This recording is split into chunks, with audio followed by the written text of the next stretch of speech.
Hello, hello, hello, hello, hello, hello, hello, hello. Hello! I'm back! We're back in the garage. It was actually really nice and warm, and then I did turn the heater on, and then it got cold. And dude, the weather's been weird. I don't know what is going on with the weather. We're in the average traditional false spring. Ooh, a little bit of a stutter there. Are we good? We good? I think we're good. We're in the false spring number 3, I think, which is usually the last false spring. Like I landed, it was 24 Celsius when I landed in Detroit on Tuesday. By the time I got home, 2 hours later, it was 14 Celsius. It snowed yesterday, and we had like 70-kilometer-an-hour winds. I don't know. What is the weather for the rest of the week? Let me see. Today, it was low of -3 this morning. It was below freezing. Tomorrow, it's going to go up to 17. And then back down to 6 on Monday. And then -3 on Tuesday. Yeah. And today was just bullshit. Did you ever have one of those days? So I woke up this morning. I had to bring my car in. I got an oil change on my car like a week ago, and it had been sitting in a parking lot because, you know, going to England and whatever, like literally the day after I got the oil change. And then I came home, I picked up my kid, and my mom called. She's like, by the way, when you picked up the little guy a couple days ago, you left a giant oil spot on the driveway. And I'm like, oh, that's not good. So, okay. That's fun. I didn't know because my driveway was done by the previous owner, and there's already a giant oil stain where I park. So it's like, you know, just adding to the fire. You don't notice it. So I brought it in to get an oil change. Okay. Because normally, you know, Saturday we do things with the family. So usually my schedule got shifted because this is going to come important. This is going to get important. We're getting to the point. Don't worry. We're getting to the point. So this morning, instead of like getting up and going out and doing family stuff, I got up and I brought my car to the place where I got my oil change. And I went, hey, you did an oil change last week. I'm leaking oil. Yeah, you need to fix it. And they're like, oh, okay. So I went underneath and, you know, oh, shoot, the O-ring around the plug or whatever, it bad. So they opened it up. They drained all my oil because, you know, it's the plug for all the oil to come out. And then they replaced the O-ring, they put the plug back on, they put the oil back in the car, they topped me up a little bit for that I left, and it's like, okay, we're good. So I'm like, yay. So then I go home, I pick up the family, get the little guy, the wife, load them up in the car. Okay, we're gonna go to the mall, do some errands, do some grocery shopping, whatever. Remember, normally I would have left a little bit earlier in the day on Saturday, but because I had to get my car fixed, it delayed me, which means I was behind an escape. A Ford Escape. Okay, I like to call it Escape because it's fancy. And that Ford Escape kicked up a rock. And that Ford Escape kicked up a rock right into my frickin' windshield.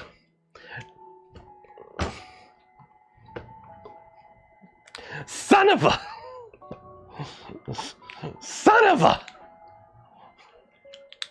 So now I got this giant crack in my windshield. Luckily, it's about the size of a fingernail. If you're wondering how big that is, that's about the size of a fingernail. It's got a bunch of spalls. And now I get to play I can get it fixed on Monday. And we're going to have all these wonderful temperature swings. And hope it doesn't crack. For those that don't know, these kind of cracks in your windshield are horrible, and you got to get them fixed right away because, like, you hit a bump the wrong way, or like a heating and cooling cycle hits it the wrong way, and it just they grow fast. At this stage, they can fix it. They use basically like a little vacuum pump to suck the air out, and they use like an epoxy, and it basically fills the void, and you can barely tell it's there, and it's all glued together, and it's fine. This is like smack dab in the middle of the passenger side, like passenger side right in the middle. So like, I was like Googling all the places that do the window fixing, and they're all closed today, and they're all closed Sunday. So Monday I have to do it. Speaking of temperature changes can cause these to crack, it's dropping down to freezing tonight. It's going to go up to 17 tomorrow, and then it's going back down to freezing on Monday. Here's hoping. Here's hoping. I got all my fingies crossed. That it doesn't. It's covered by insurance, luckily. For those that don't know, this kind of fix is actually covered. If you, at least here in Canada, it's covered by insurance. Like your automotive insurance, if you have comprehensive coverage, literally covers this kind of damage for free. If you go to like any auto place, like any windshield place, they'll fix it for free. It is a claim on your insurance, but because it's less than the deductible, and the insurance company's like, it's a safety thing, they'll just do it. So if you're like ever get one of these cracks in your windshield and you have full coverage on your vehicle, just go get it fixed. There's no point in just letting it fail.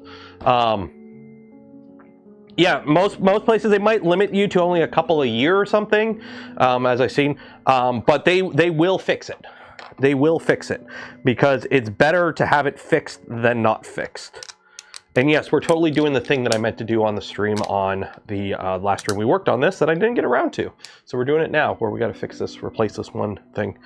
Am I feeling better? I am feeling better. My voice is still a little dry, but I am feeling better. So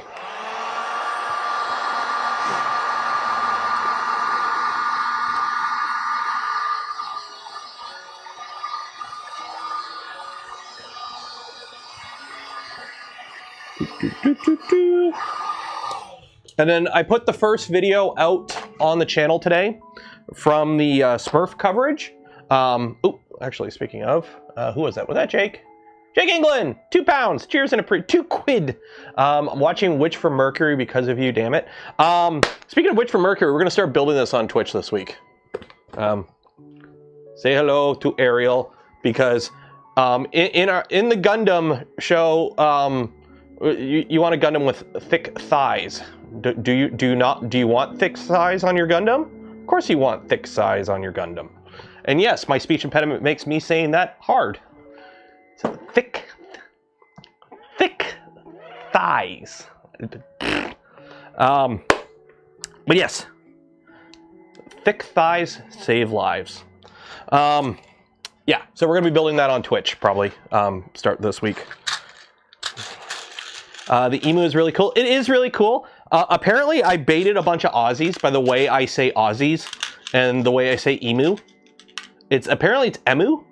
I don't know. Somebody left a comment and they're like, oh, way to like piss off all the Aussies. And I'm like, thank you for participating in the engagement bait by leaving a comment below. Speaking of things you can leave below, hi, if you're watching this in the future, leave a comment. Let me know what you had for breakfast today. I need ideas for breakfasts. And if you're watching me right now, scroll down a little bit, like the smash button, ring the bell, subscribe if you're not subscribed, and hey, enter for your chance to win some Polymaker Filament. Every stream we give away a spool of Polymaker Filament, and if you want to win that spool of Polymaker Filament, link in the video description. Go enter. We'll be doing the draw for that at the end of stream. Yeah, but the emu is, I'm putting in heat sets over here if you're wondering what I'm doing staring at my wall. The emu is really interesting. I kind of want to build a 2 version of it. You know, I'm planning on getting the boosters for the Venture XL. I kind of want to build just a 2-unit version of the emu designed to take the bigger spools. Do I have one available? Yeah, like designed to take like big spools. Or designed to take any spools, but like it can do 1, 2, 3, like it can take the bigger spools and just use it for filament rollover. Because the fun thing is, if you watch the video, they talk about how like each one is using a toolhead board. You don't need to use an independent board for each one. You just need to have enough boards and hookups. I have a bunch of spare octopuses doing nothing that I can easily slap a frickin' 2208 or a DRV or whatever in there and control like 2 or 3 units off one board and just use them for filament rollover. So I kind of want to do that and just have it set up specifically for filament rollover. So that is something we may be doing in the future. The only downside is right now with the emu, as far as I know, there are no kits. They are talking to some folks about maybe getting kits, but there's no timetable at this time. Yeah, Instead of an emu, it would be like an ostrich, because it would be bigger, right? Or I could be annoying and call it a Quetzalcoatl, which for some reason I can pronounce that word. Thank you, Final Fantasy VIII, for teaching me how to say Quetzalcoatl. I believe that was one of the summons in Final Fantasy VIII. Side note, Final Fantasy VIII I think was better than Final Fantasy VII. I'm sorry. I like the story of Final Fantasy VIII more than 7. It is kind of a shame how nothing has happened with Final Fantasy VIII since then. They've remade like everything else. But Final Fantasy VIII, like, there's been nothing, no remakes or anything. They love 7. Again and again and again, and again and again and again. Just keep re-releasing stuff for it. But 8 just kind of like one and done. Plus, Renoa shot her dog at people with an arm cannon. That was pretty cool.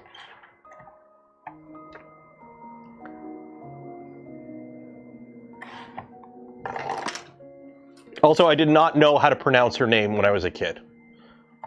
So, I didn't know how to properly pronounce Renoa until, like, YouTube came around and I watched videos on that game. I still have it somewhere. I swear, I'm gonna go, remind me, I'm gonna go digging. I have a bin with, like, all my old PS2 and PS1 games. I'm pretty sure I still have my Final Fantasy VIII game.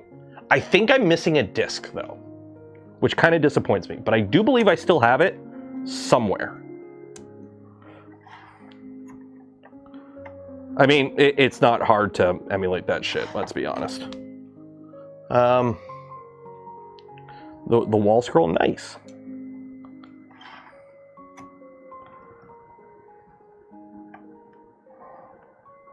Okay. So what are we doing today? What are we doing today? What are we doing today? I just kind of started doing stuff and I haven't talked. Couple things. One, we are going to put the fans on this. So we're going to finish up the underskirt stuff here so we can flip this over. And then we got to decide what tool head we're putting on this. And I think we're going to do a little bit of a detour because why build it the way it comes like we normally do? What printer were we working on before this? We're going to do a little Q&A here to see who's been paying attention. What printer were we working on before we started working on this guy? Which printer was it? If you don't answer in 2 seconds, I'll just answer because ain't nobody got time to waste. Where is it? Not in here. I don't think it's there. Is it in this guy? Nope, not that guy. That's right. It was the stealth changer. Okay. So we were working on the stealth changer, which was originally a V2. Okay. So it was just a normal V2 with a stealth changer in it. And one of the things we changed in it was we took the old tool head off. So by taking the old tool head off, we don't need the stuff that was in that tool head, which was a Revo. Specifically, a Revo PZ. A Revo with the PZ probe, or the PZ probe. So I just need to find where I put it. Because what I'm thinking is, how do I lose that? It's somewhere. I know it's somewhere in here. I just got to find where I put it. I put it in a bin and I don't know where. What I am thinking, oh, here it is. Got it right here. Where are you? It's this bin, right? Okay, there's the extruder. Okay, it's got to be around here somewhere. Okay, it's got to be around here somewhere. What I'm thinking is we put the PZ probe back in because we're going to need a tool head, and we go with the Revo. And then we use the PZ probe. And with the PZ probe, we don't need to worry about the clicky probe. So we skip the clicky probe, and we put a Revo in with the PZ probe, which makes it a nozzle probe. And we move on with our life because, oh, here it is. Voila. Revo PZ. I just got to find out where I put the PCB for that. I believe we mounted it on something. I had it mounted on something. I just got to find the PCB for it. Because we got the Revo PZ probe here. And it was mounted on something. I just got to figure out where I put that. I know it's somewhere. I will find it. It's on my oh, here it is. Perfect. Yeah. So we're going to use a Revo with the PZ probe, so we can just not have to worry about nozzle probe, or we can just do nozzle probing on the Micron instead of having to worry about the clicky. I think that sounds like a pretty good idea. Anyone opposed to that idea? To just go with the Revo, go with the PZ probe, and just do nozzle probing and save all that hassle? That's a good idea. Exactly. I like the way you think. So there we go. So we'll do that. Okay, let's put these back in. So this is going to mount like that. Oh, I got to put more heat sets actually. Shoot, I need to put 2 more. Anything that gets us past clicky. Honestly, I really like, here's the funny thing. As somebody who comes from like a toolmaker background, you know, manual machining, but like I was around CNC machines, having the idea of picking up a probe for nozzle probing, that's like a Renishaw probe, right? That shit's pretty cool. Anyone who's used like a Renishaw probe or anything like that, that's pretty cool. But it's also macro hell and annoying. So we're just gonna go to a PZ probe. So we need to decide what actual tool head we are printing for this. I do believe there is a standard tool head for this kit. The kit does come with an extruder kit. I don't know what extruder kit it is. So I got a feeling we'll just be printing whatever stock. So we're gonna get that printing. So if you're wondering what we're doing today on the stream, we're gonna finish up putting this fan in. And then we're going to decide what tool head we're going with along with the extruder. We're gonna get those parts printing. And then we're gonna start printing Monolith parts. Because if you were around for the stream yesterday, the after action report from Smurf stream, you know we're gonna start playing with Toasty Boy again. I kind of want to get Toasty Boy back online. Now, Toasty Boy is online. It's the same as it was when I banished it to the storage room. But I've got 2 printers down here I'm not using. I got the Magneto X and the VZBot. And I'm going to be moving those out soon because I'm not using them. The VZBot's fine. I just haven't needed it because I got the Venture XL now for anything tall.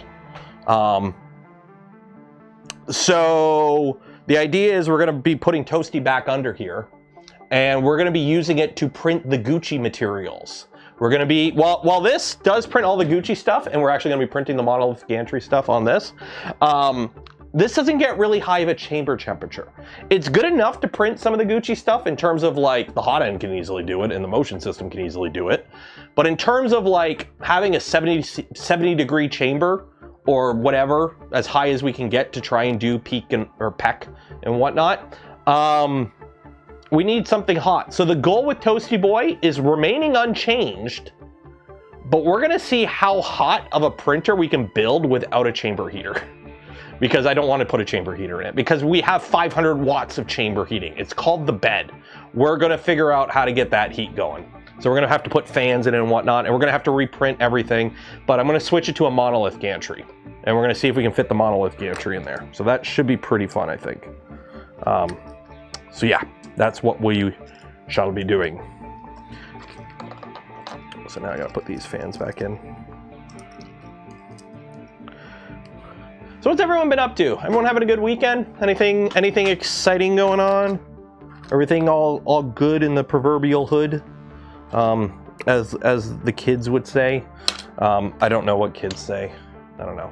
I'm really sad that it didn't really work out. Steve, Linear Motors. Oh, the Magneto. The Magneto is such a cool idea, and I really wanted it to work too. It's just, it is very much a first gen product.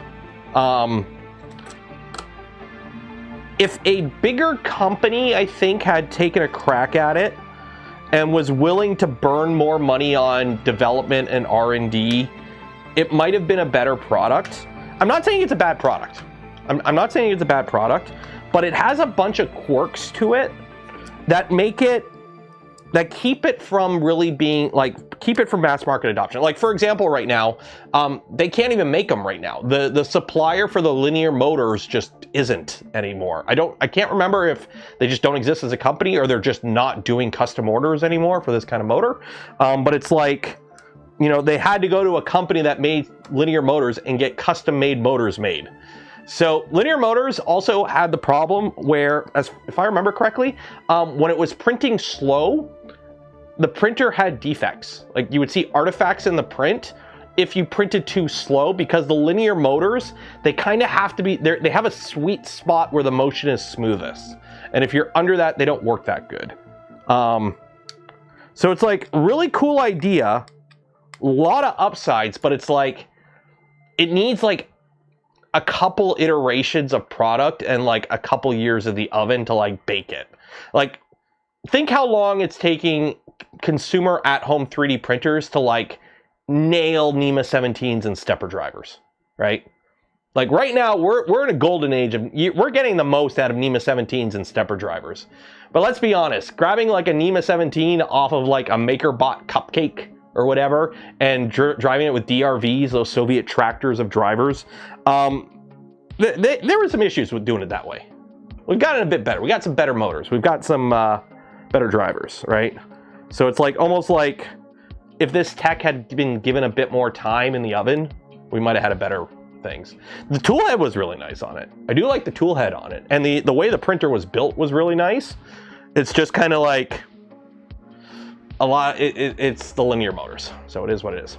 About to start printing parts for an F-117 stealth fighter, a crowdsourced project for local airspace. Please have any Portland peeps taking part.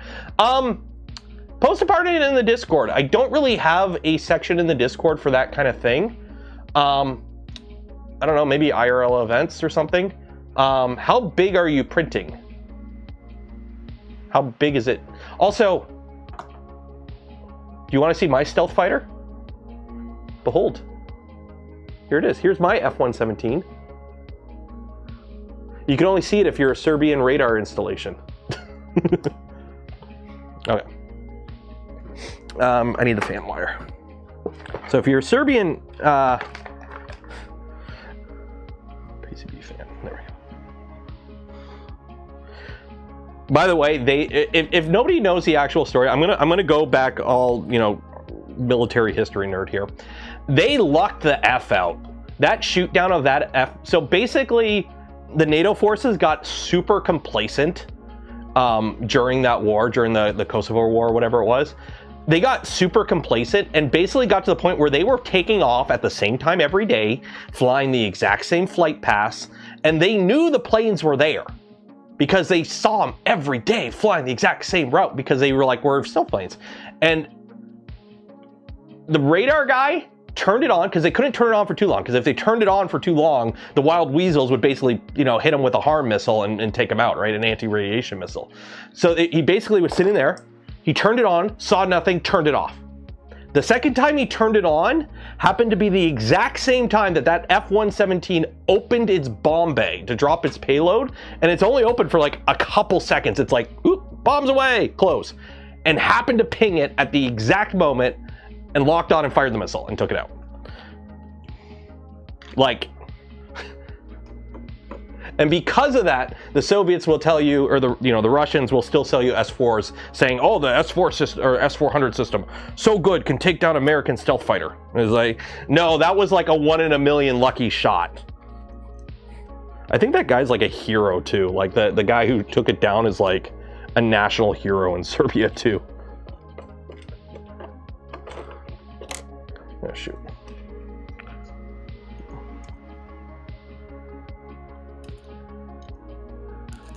The Portland build group. How big are they building it?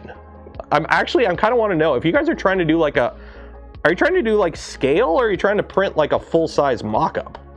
If you're trying to do a full-size mock-up, I am actually interested in that. While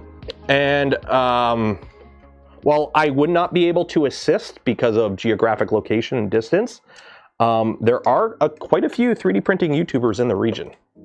Alan Mandic, for example. So you might be able to Trying to get this back in is kind of annoying. It's like really tight. There we go. Okay, that's that. And now I gotta put this screw in with this stupid piece of... There we go. Yeah, there we go. Okay. It's part for a... Wait. It's a real F-117? Okay, post info about this on the Discord, because I want to look this up, because my military nerd brain is kicking in. So they have a real I'm assuming it's a podium example. I'm assuming it's got nothing in it, but do they even have F-117s for display? Okay, I'm Googling Portland F-117. By the way, the military still uses them. The U.S. military, or Air Force, still uses F-117s. They use them as OPFOR. They essentially use F-117s as OPFOR to test people, so that their Patriot batteries and whatnot have an actual stealth fighter to test against. So that's pretty cool, actually.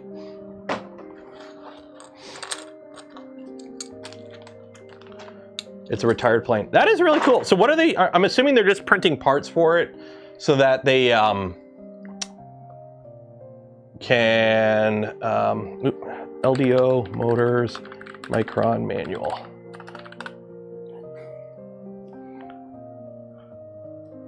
We got one for display. So I'm assuming they're printing parts to like replace like military part, like stuff that fell under ITAR that they removed out and they have to remove out. So they're printing stuff for that.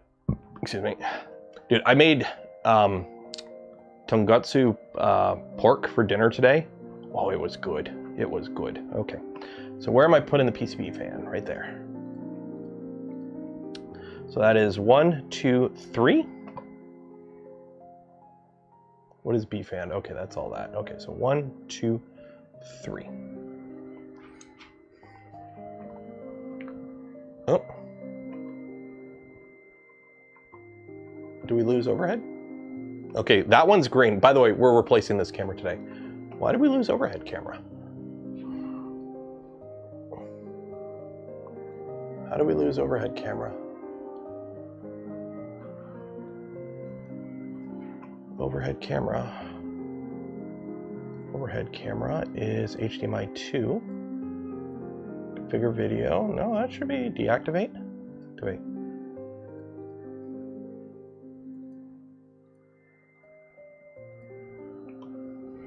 Uh-oh. Maybe I just gotta like unplug it, plug it back in.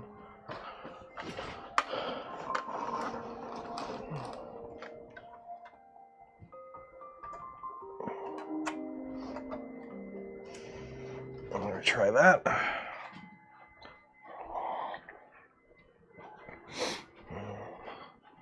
Overhead camera.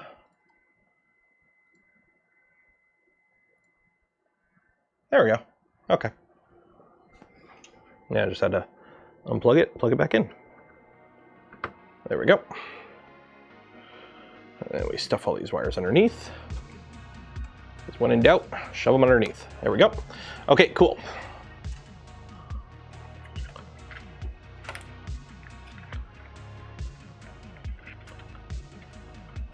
I'm a little paranoid about these, but okay, so now I can flip this over and we can start figuring out what we're gonna do for our tool head. But before that, we're gonna fix Big Green here because that is not good. And thanks to, shoot, I can't remember who it was. We have a new camera. We have a new camera. If you watched the little vibes video I put out of Smurf and Chill, this is the camera I recorded it on, because I had it. So if you watch the Smurf and Chill video, this is what I recorded it on. But we're gonna be replacing it, or taking it offline, because, or putting it on this, because hopefully I can swap it and we're good. So the only thing I'm kind of worried about is this is a PAL camera. So this is the camera we currently have. I believe this is a better camera. I believe this technically is a better camera than this one, but this one isn't green. So we got that going for it, which is nice. You gotta put a stupid SD card in it or they complain. Okay, so let's see if this works. Do I need a new charger? Do I need a new charger? Let's find out. So this goes on here.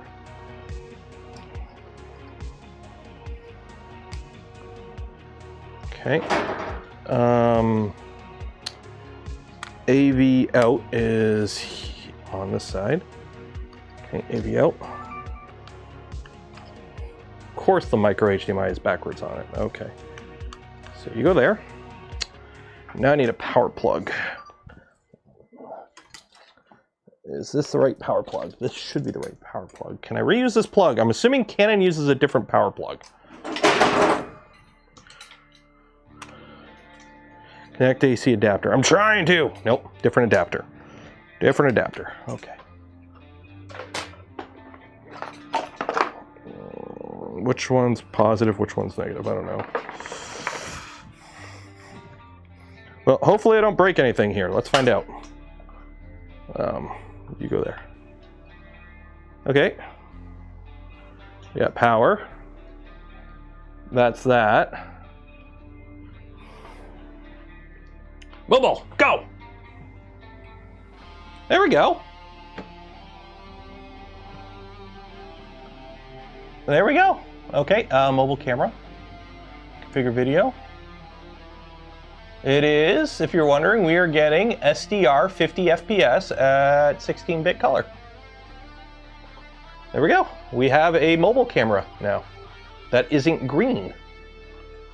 So when we're building stuff, we have an actual mobile camera now.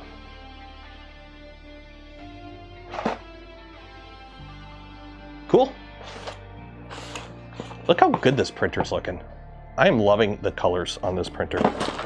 It is turning out so nice. Look at this. Look at this thing. Look at it. It's looking so good. I think this is the first camera that actually captures the colors correctly too.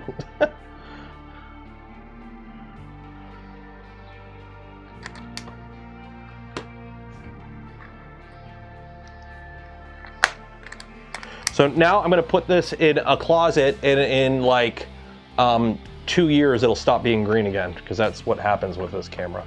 Yeah, green cam is no more. We have a mobile cam. Sweet. Okay.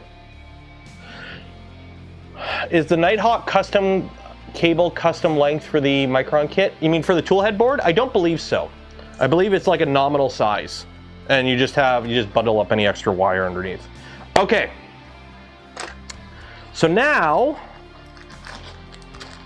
we have to figure out what toolhead board we're using, because I need to figure that out. We got to figure out what toolhead board we're going to use with, or correction, not toolhead board. What toolhead? So first off, let's see. Does this kit actually come? LDO Micron Plus. Let's see here. What filament is the pink one? It is LDO. Plum Pink ABS. Okay, so it's LDO Plum Pink ABS. So here's the question: what tool head is this? Because I'm assuming the kit comes with this tool head. I believe this is a sail fin extruder.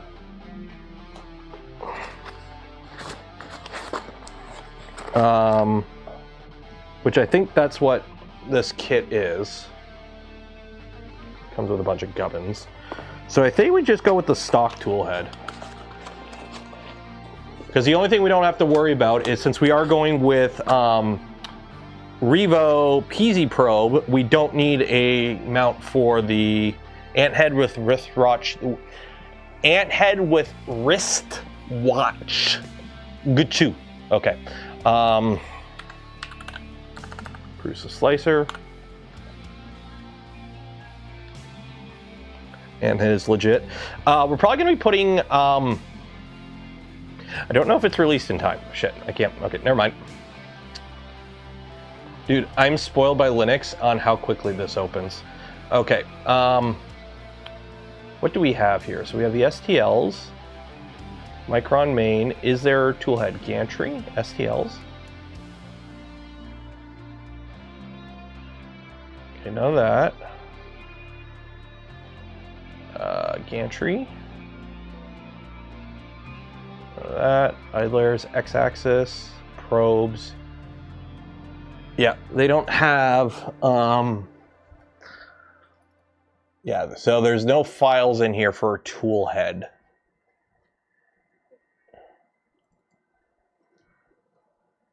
There's a lot of mods. Look at all these mods. I don't know what any of this stuff is. Okay, so Anthead is his own repo. Yeah. So Anthead, toolhead. So we got the ant head. Is it the regular ant head or the mini ant head?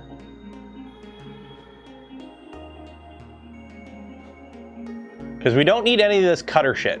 We're not doing multicolor on this, so I don't want to deal with any cutters. Printed part configurator. Here we go. So we are putting this on a Micron.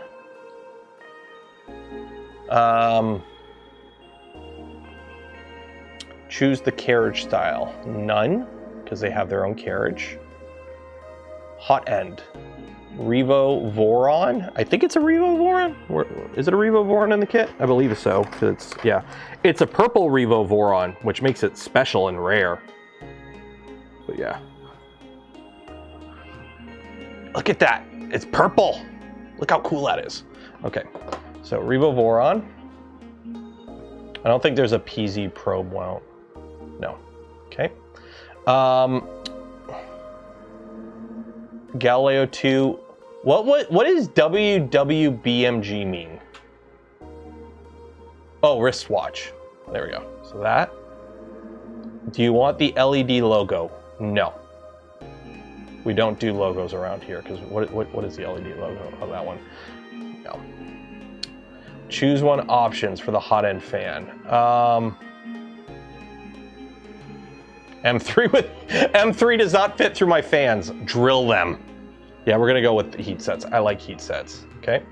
PCB fan or part cooling fan. I'm assuming standard. I have fans here. Let me check. I have fans here. Yeah, they're just standard. They're 24010s and a 2510. So standard. I need G2.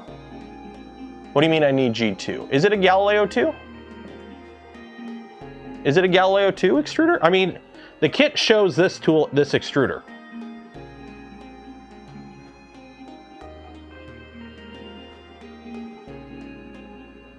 Wait, the WWBMG is with, okay, let me see what gears I have here. I have,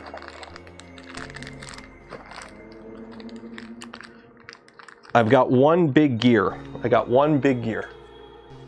I got this big gear. And then we also have like planetary gear stuff in here. And yeah, we got one big gear. You have the G2 internals. Okay. So in that case, I want to be using this guy, G2. G2. Okay, so we got G2. Okay. So G2. No LED logo, hot end fan, M3, drill that bitch out. Standard fan. Filament cutter. No, I don't want to deal with a filament cutter on this guy. We're not, I got no desire to put a multi-material system on a printer with 180 millimeter build volume. We got this with the Vivida. Okay. No. Which style of grill for the HEF? Hex. Well, it's superior, obviously. Okay.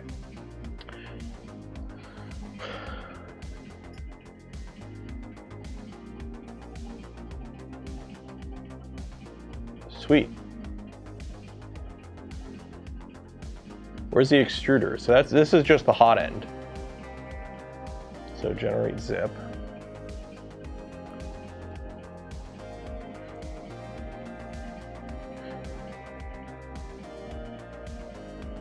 So what extruder, I'm assuming this is just the toolhead then. I'm assuming this is just the toolhead file. So what extruder do I need to print? It's the whole shebang, accent, primary. This has the extruder parts in it too? Oh, the rear back plate's extruder. Okay, sweet.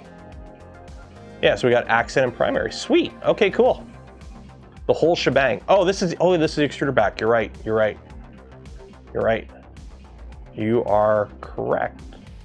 You are correct.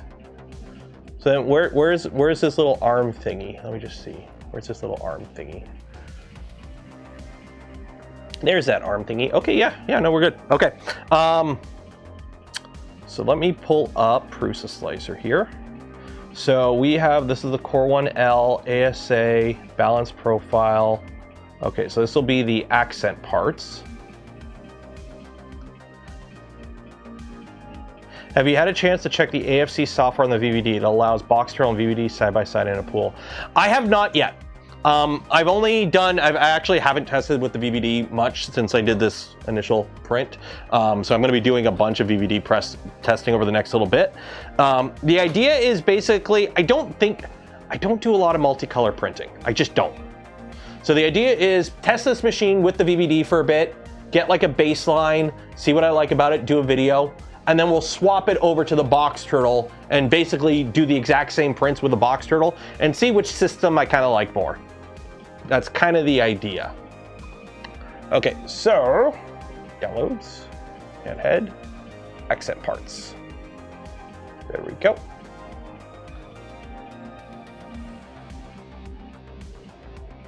Print settings, so we got 5 top, 5 bottom, 4 walls, 40% in now. Long way since the part's being pinned in the Doom Cube Discord. Okay, so we have that.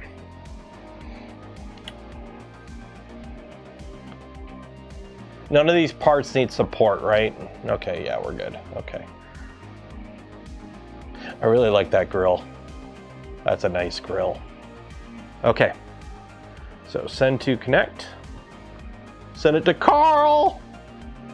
Carl! Come on, Carl! Set ready, print now. Did I get any interviews done? I did not do a single interview. Did I talk about it yesterday? No, you know how I had this idea, oh, I'll do all these little sit-down interviews? It was the first event of the year, so I ended up just talking to a bunch of people. I think Rocky Mountain might be a better venue for that kind of thing. Because the thing with Rocky Mountain, there's more dead time to F around, I think, at the event. So I think Rocky Mountain might be a better venue for that. But there's gonna be 5 videos coming out from Printopia, or from Smurf. You are getting 5 videos from Smurf. The basic idea is you had a video today, which was the Emu. So that one's doing pretty good. If you haven't watched it, go watch it. On like Wednesday, I think, I'm gonna put out a Smurf quick bits video with like 4 short little segments in it. Next Saturday will be another standalone video. Next Wednesday will be another quick hits video. And then there'll be one more standalone video. So there's 5 videos you should be getting over the next 2 or 3 weeks from Smurf stuff. Plus, I do have the hot sauce challenge that I did that I recorded on my camera, so it's in like better quality, better audio than the stream. I will be putting that up on my channel as a Patreon exclusive. Yes, I know you can go watch it on Grant's channel if you want to watch the live stream and find my spot, but I'm going to be putting a quick edited version that's just like my part of it on like for Patreon supporters and YouTube members and stuff like that. So, okay, so that is that. So now we need to put this on a Core 1 high flow. Transfer those settings over. And head primary. Are any of these I need 2 of? I don't think I need 2 of any of these. Yeah, it's just 1 of everything. Okay. Okay.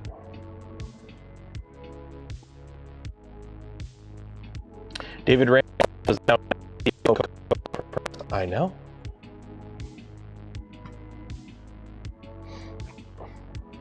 I knew before it went public. Not by much. I know things. So this is going to core 1-1, right? I think they both still have plenty of pink filament. Yeah, oh yeah, they both do, yeah. Okay, so core 1-1. Core 1-1, core 1-1. Core 1-1. Set ready, print now. Core 1-1, go. I think I got, David is like, I think this is me just talking out my ass here. I think David's one of those people that just likes building stuff more than like running. Because it's like, has anyone ever played a game where you had to like, you had more, like, okay, put it this way. I like when I play World of Warcraft, I had more fun leveling than raiding. I had more fun during the build up than the end game, okay? David kind of I feel like David's the same kind of person. He just likes building stuff, and then like the whole, okay, now manage a 100-person company and deal with HR. And like, that's not fun. I'm gonna go start build more shit up again. He seems like that kind of person. Plus, I mean, somebody went, hey, do you want to run a company that makes chocolate 3D printers? It's hard to say no to that. I mean, would anyone here say no to who? You want to be the CEO of a company that makes chocolate 3D printers? Oh no! Oh no! Chain me to the bench! Oh no!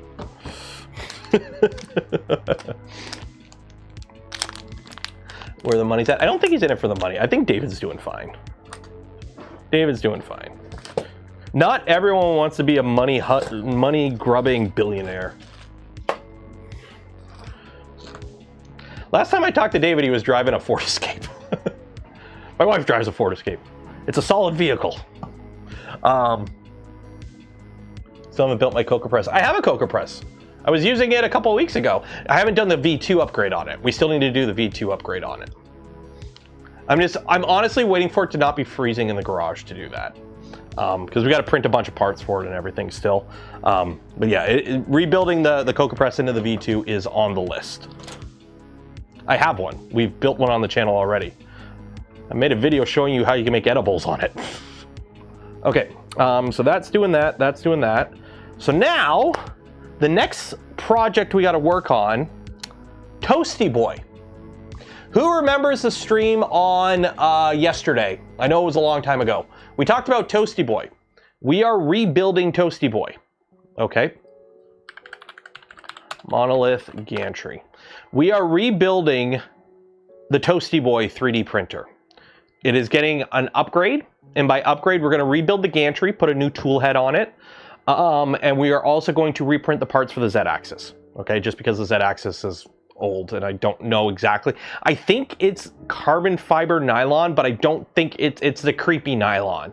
I think. The stained steak juice on your build plate. It rusted the build plate. I got to clean that off. Am I going to CNC parts? No. You want to know how they fixed the expansion issue on the Venture, or not the Venture XL, the Phoenix? You want to know how they fixed the expansion issue on the Phoenix? The same way we solved it on the Vorons. 3D printed XY joints. Go to 3D printed XY joints. We're going to be doing that. I might actually put a Monolith Gantry in Venture XL. Because it is literally the reason people are having expansion issues is, one, it is the rail. The rail expands more than the extrusion. So for everyone going, oh, put a carbon fiber gantry on it, that ain't gonna solve shit because it's the extrusion that expands, or correction, it's the rail that expands the most. So the rail expands the most, and the problem is on the CNC XY joints, the rail pretty much touches the metal. On the 3D printed ones, there's a little clearance slot. And also the 3D printed plastic can kind of just give a little and just kind of tank it, whereas the metal doesn't. So literally, I was talking with Max and some of the Voron guys, like how to un-F the Venture XL so that it can actually print in different temperatures and not be tuned for a specific temperature. Is like, yeah, just reprint your XY joints, just print them. Don't use the metal ones, and make sure there's a clearance slot so when your extrusion does expand, or when your rail does expand, it has something to expand into. That's it. That's the answer. Okay, so Monolith Gantry. Let me pull up the configurator so I can actually show what we need to do here. So we are doing printed parts, fixed gantry, 2-wheel drive, because we don't need all-wheel drive in a 250, 6mm belts because I'm reusing the belts I have. Short shaft motors are 2. No protrusion. I don't want it sticking out the back. It's a 250. And we're going with sensorless homing because less wires. So this is going to be the gantry in Toasty Boy. It is a little bit more stout than the V1.8 gantry that we currently have in Toasty Boy, but this is what we're going to be going with. So let me download the files. So here's the question. What do we print it out of? Now, the idea for Toasty Boy, bear in mind, is as hot of a printer as we can get without putting a chamber heater in it. Because I want to dunk on everyone who says you need a chamber heater to print the Gucci stuff. You don't. There already is a chamber heater. We already have 500 watts of chamber heater in this printer. It's called the bed. It's got a 110 volt, 500 watt heater in there, heating a slab of aluminum. We just got to move that heat around. So, because I am super awesome and I plan stuff ahead, I only have the materials I have on hand. So what materials do I have on hand to print this stuff? Well, this stuff is probably a little wet, but this is Fadis Nex PA GF25. 25% glass fiber reinforced co-extrusion high temp nylon. So I have some of this stuff. Obviously, the last time I used this was to print the fan ducts that are currently on Toasty Boy. So this is actually what Toasty Boy currently has for the fan ducts. We're reusing the E3D high temp Revo, by the way, because it's rated for 500 degrees Celsius. So we're going to keep that in there. I'm going to see if I can get a Diamondback version of it, but actually no, because it can't go that hot. But we're gonna stick with what we got. So we have this, okay? So we have that. I don't think we have enough of it though, so I might save this for some like accent parts on the tool head because I don't know. Next, Fiberon PPS GF20, 20% glass fiber reinforced PPS. I don't know what the actual rated temperature for this stuff is. Printing temp is 310 to 350.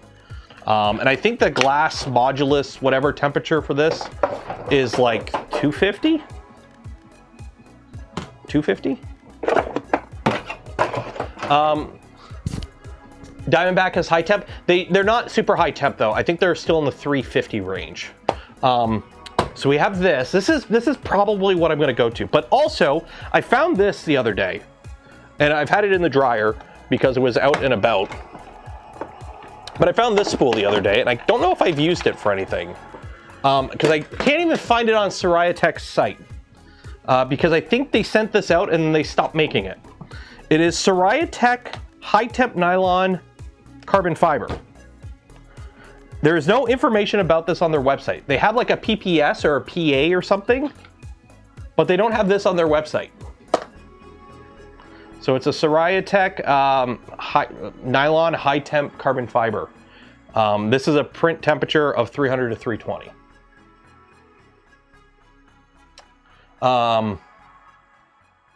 Yeah. PET glass filled. Now it's called PPACF. Okay, so it's their PPACF. Is it the same stuff though? Is it the Fibra Heart PPACF? Yeah, so they just changed the name. That's what I kind of figured, that they just changed the name.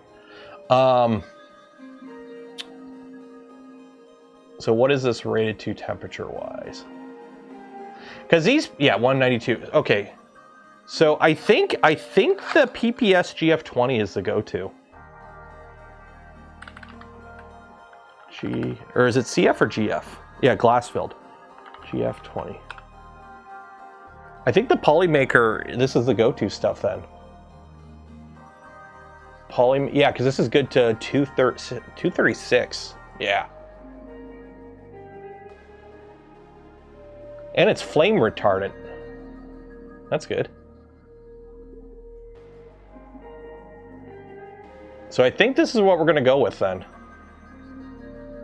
You'll get eaten alive on the Monolith forums if you use Fiberon. Why?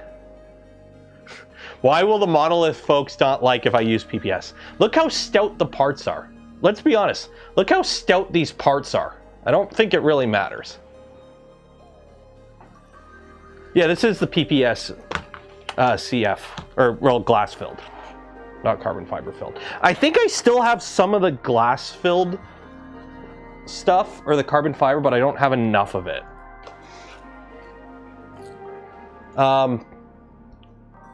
Checking my tech fund for creep data on PPS. I mean,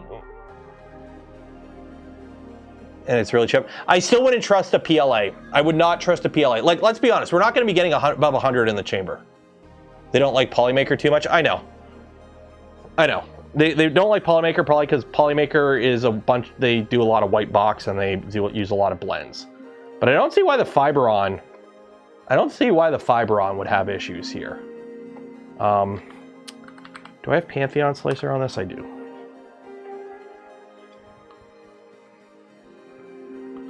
So let's take a look here. Download, extract all. Okay. So let's see here.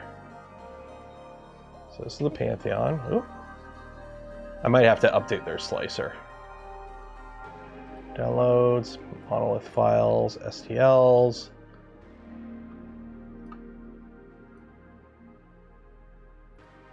I mean, look how flat all these parts are. Let's be honest. These parts are so flippin' flat, I don't think it really matters what you print them out of.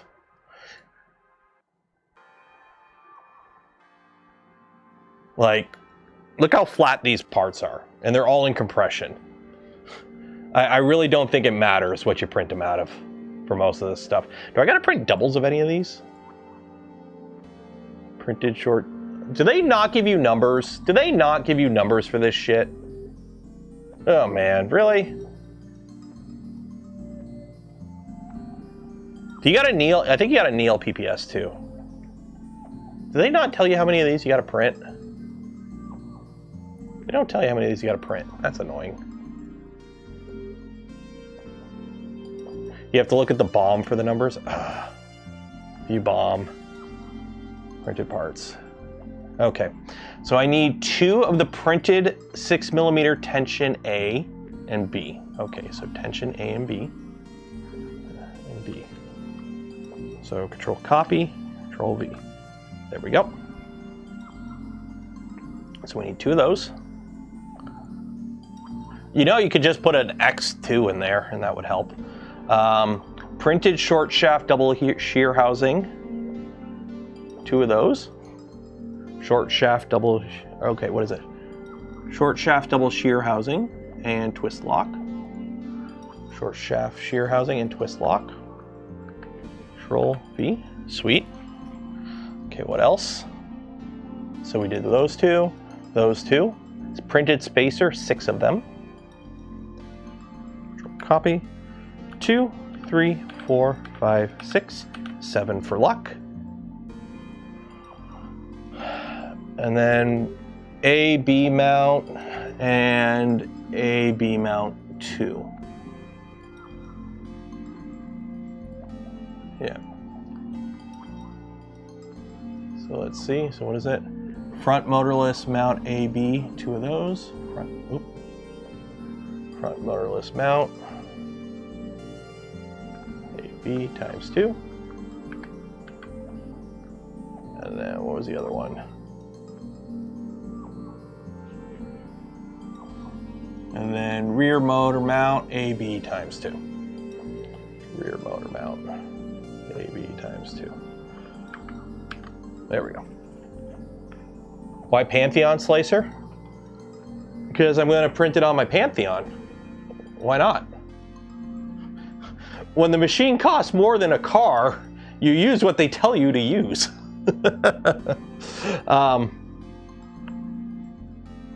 CNC Monolith pretty soon. I want to use printed parts. I want to use printed parts on this.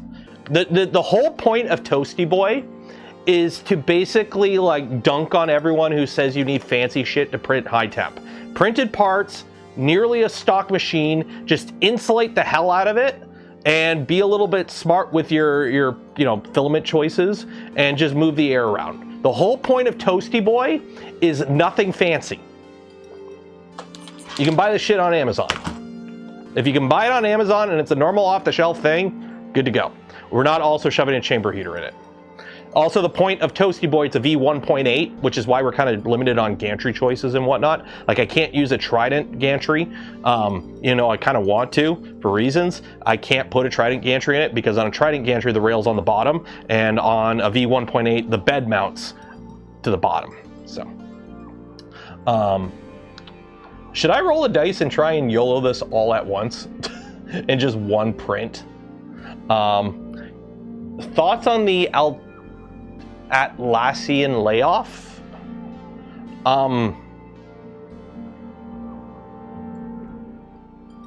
Are they one of the planets in Stargate? What is Atlassian?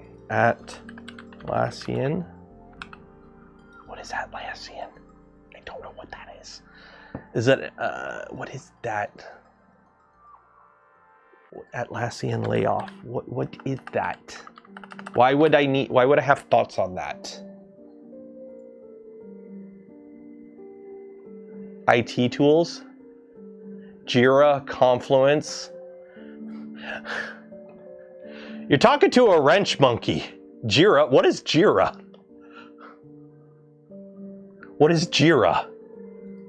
What is Jira? Is it AI-powered project management and issue tracking software, primarily used by agile teams to plan, track, and release software. Hi, if you're a long-term viewer of this channel, you know all those words I just said, I hate.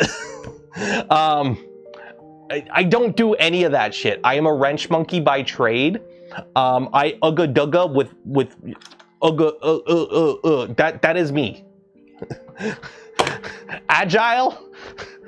I freaked out when the company tried to put 6S in, and I called it bullshit, and I was right, because within 6 months we had abandoned it.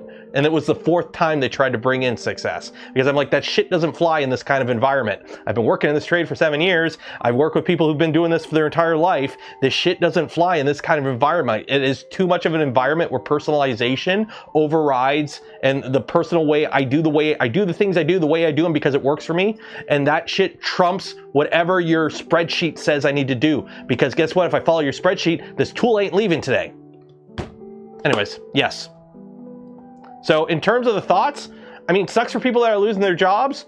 CEOs don't know shit, and they're going to shove clankers and everything until we're all out of the job. And then when they realize, oh shit, the entire economy is going to collapse, they're all going to get in their rockets and go somewhere or go in their bunkers and wait for, you know, World War III to blow over. They don't care. So, short-term profits, go. Anyways, yeah, it sucks for everyone losing their job. Believe me, it does suck.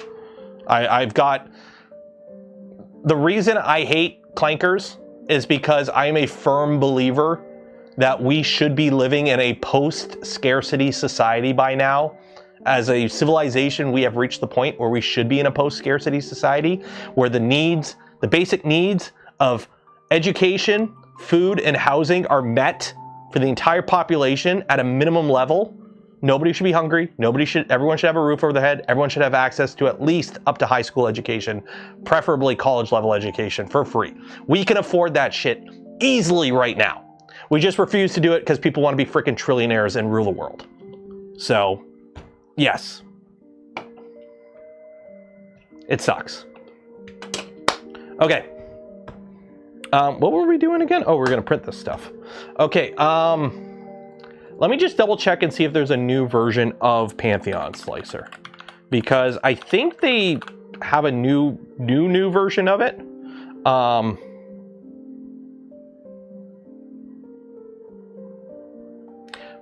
talk about timing. Atlassian. Pantheon uses Atlassian for their slicer. Or their web dev shit. January 2025. Yeah, I think that's kind of funny. So communism. That shit ain't communism. Anyone who goes, oh, having, you know, me wanting not kids to be uneducated and starving and living out in the rain, that's communism. No. Who said anything about communism? Communism is bullshit. We all know communism is bullshit. Wanting to have everyone to have a equal starting field is not communism. I love capital. You should be able to make whatever you want. You want to sell hot dogs and you're happy with that? You want to start companies? Nothing wrong with that.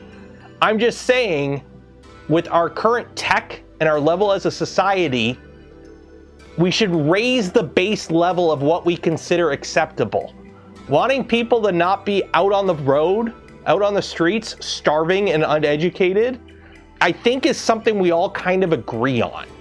And I think we can all accept that, like, yeah, we can have some people that are worth like $800 billion be worth like half of that is a pretty good trade-off for like little kids not starving to death. I think that's a pretty, there's enough excess in the system by now that we can kind of siphon off some of that excess to kind of raise the tide.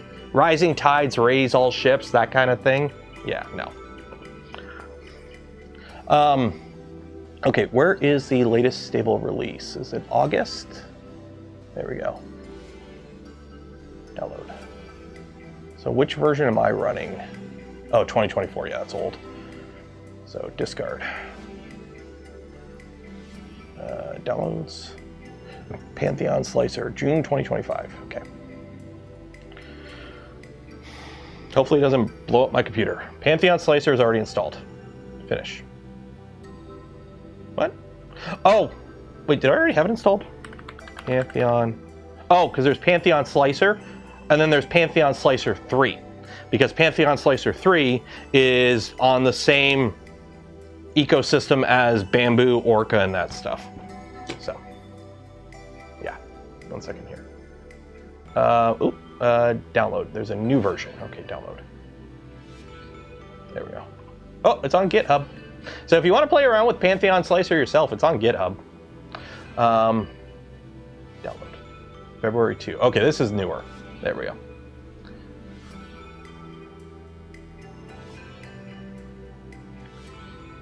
From my understanding, speaking with the Pantheon folks, they spent quite a bit of time ripping out all the Bamboo stuff. They're like, we like the way it works, but we don't like all the Bamboo stuff, so we had to rip out all the Bamboo tracking shit. Are these printing yet? No, they're still heating up.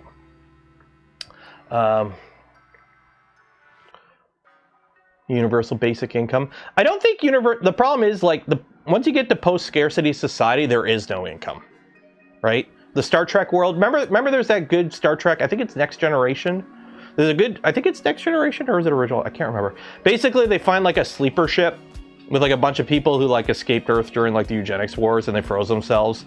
And like they wake them up and everyone's like, oh, this is great. You know, the future's awesome. Food's available for whatever. You don't have to, like, you just, all your needs are met. This is great. And then there's that one guy who's like, what's my stock portfolio right now? And they're like, dude, money doesn't exist anymore. It's like, yes, but my returns. And they're like, dude, I can talk to a machine and ask it for anything. And it's called a replicator. The moment that existed, money stopped needed to exist. And he couldn't handle it. It's like, no, I want to go back in time when I was rich. I don't want to live in the future where I can have everything I want. I want to go back in time where I had stuff and people didn't have stuff. And I felt better then. That statement makes a lot of sense. Why the world is the way it is. I want to have stuff, but I want to make sure other people don't have the stuff I have. So I feel better having this stuff.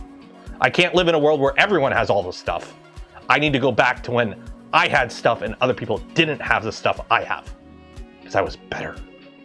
Anyways, back to 3D printing. TNG was good. I have never watched Deep Space Nine. I gotta watch Deep Space Nine. I've heard it's pretty good. But I have not watched Deep Space Nine. He was able to detect the lies from the Romulans. That was true. That is true. I have watched some Next Generation. I made it a point to try and like watch it at one point. I had like a list of like episodes to watch and episodes to skip, and I made it to like season 3 or 4 before I just kind of stopped. Okay. Pantheon Slicer. So I have an HS3. I don't have the fancy new one. Let me add a bunch of materials. All. I don't know what they have. Confirm. Yes. Clear all. Custom filaments. Yeah, they don't really have a lot of options here. You kind of add, remove. Where did all the filaments go? Oh, here we go. So we are going to be printing with this stuff. So this is a PPS. So I'm assuming the PPS is pretty close to nylon. So we got a glass-filled nylon. Go with the dark gray. I don't think it really matters the color, but we'll start with that as our base. Okay. Voyager. I watched a bunch of Voyager because Voyager was airing when I watched it. And Deep Space Nine, I think, kind of went over my head a little bit, because this was like in the 90s, right? I watched Voyager on UPN. I did watch the finale of Voyager live. I do remember watching the finale of Voyager live. Weren't you in England? I was last weekend. Don't want Star Trek as the reality. I want the Star Trek future. The problem is, I don't think some people do. Well, I don't have the new Pantheon because this Pantheon does everything I need a Pantheon to do. Believe me. The Next Generation. The Next Generation, I watched the thing where it's like the Next Generation was so good because you had like all these little segments that like kind of, and then the movies just kind of like ruined it. Okay. So we got to play around with this because we got to make a custom filament. So this is going to be, so this is a PPS. Do they have PPSs in here? Is there PPSs in here? PPS, PPS, PPA, PPS, CF. It's not a CF, it's a GF, but close enough. Recommended nozzle temperature. This is going to be hot because it goes up to like 350.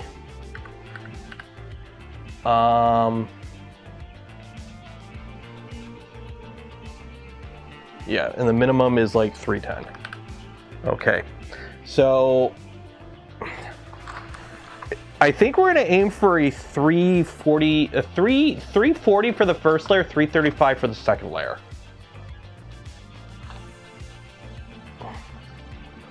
How hot should I be printing this? Is it saying the bed should be 90? So we'll go with 90 on the bed.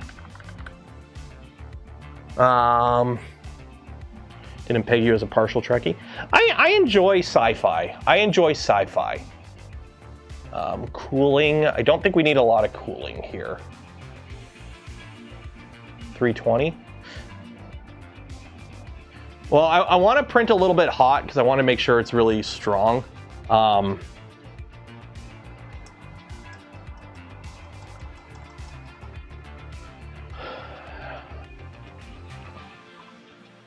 Well, has anyone used this stuff, the PPS? Has anyone? It's got a pretty wide range there for what it recommends for temperature.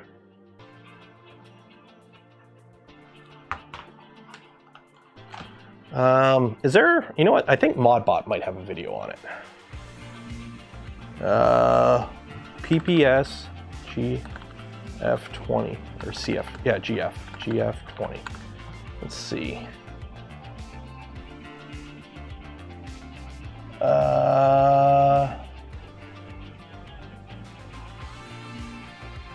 What is the H2D? 340? Yeah, you know what? We're gonna go 340. Because people are printing it on their H2Ds, so yeah, let's do 340. Let's do 340. Print it hot. Okay. And just a hair of cooling, I think. We'll do 40% fan. Just a hair of cooling, setting overrides. There we go. Okay, so this is going to be PPS GF20. There we go. Or, yeah, PPS GF20. Okay. Okay, save. Cooling, actually, force overhang, slow down for better, okay. Activate air filtration, that shit's off, good, good, don't need that, okay. So now we need to import all our parts. Monolith, STLs. No. Okay. Arrange. Now we need to go to our objects because we got to double up a bunch of these. So there we go.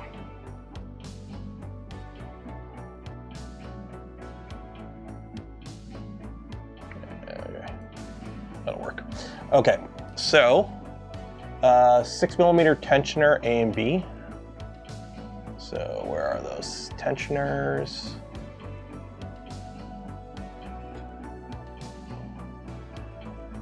Can't read. So tensioner A and B. Where is there like a plus button? Replace, convert, edit, center, no.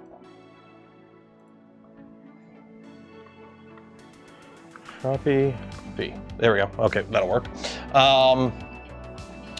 Then printed short shaft double shear housing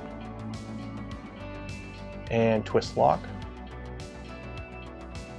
Those. Copy 2 of those. Okay. That's that one, that's that one, that's that one, that's that one. Printed spacer. 2, 3, 4, 5, 6, 7 for lock. Motorless mount AB. Motorless mount AB. Copy, paste. And rear motor mount AB. Rear motor mount AB. Copy, paste. There we go. Okay, I think that's it. Yep, so we got those two, 6 of those two, those two. Okay. So, sort all that out, arrange. Yeah, this printer doesn't like putting everything as tight together, which I get. You kind of don't want to go too crazy because you don't want to accidentally like, it does have object exclude, but you don't you really don't want to be wasting the filament. Oop, shoot, what I do? Okay, so actually I don't like you there, so you're gonna go over here.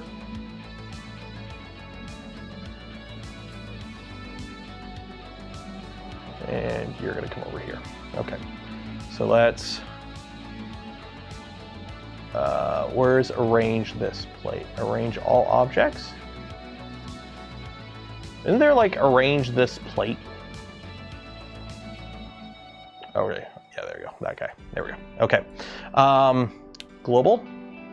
So we're gonna need 2, 2, 2, that's good. Seam aligned, strength. 6 walls is probably a little too much. We'll go with 4 walls, 5 top, 5 bottom, 40% infill. What is a Gucci? What are we gonna do? Grid? Are we gonna do grid? Let's do TPMS. Which one of these is the fancy one? There's like a new one. Oh yeah, let me start heating this chamber up too. Temperature. Heated bed, 100. Move, home off.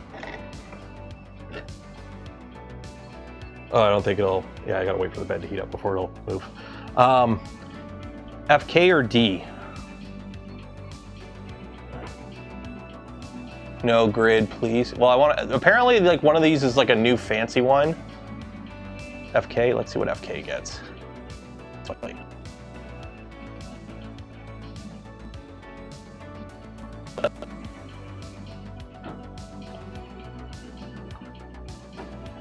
Ooh, that's cool. That's pretty cool. And this is only a 5-hour print.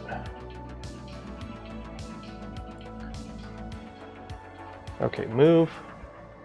You want to know the cool thing? one of the things I really like about the Pantheon, to move it around, it's a touchscreen. So if you want your tool head to move to like the middle of the printer, you just click where the tool head is and drag it to the middle of the printer, and it moves to the middle of the printer. If you want to move it to the front, you move it to the front. You want to move it to the back, you just move it to the back. You want to move the bed down, you just drag the bed down. You want to move the bed up, you just move the bed up.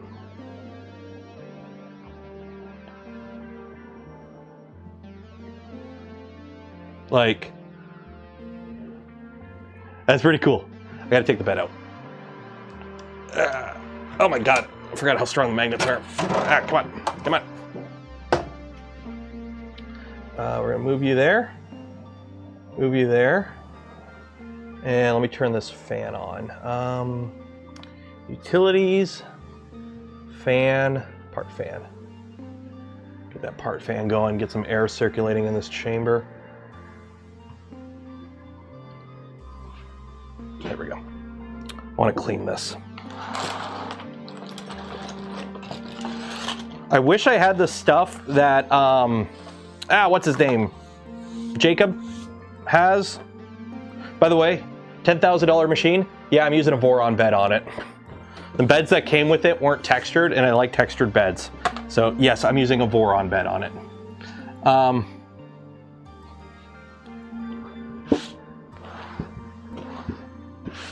D is the better one. Oh, people are saying D. Let's try D.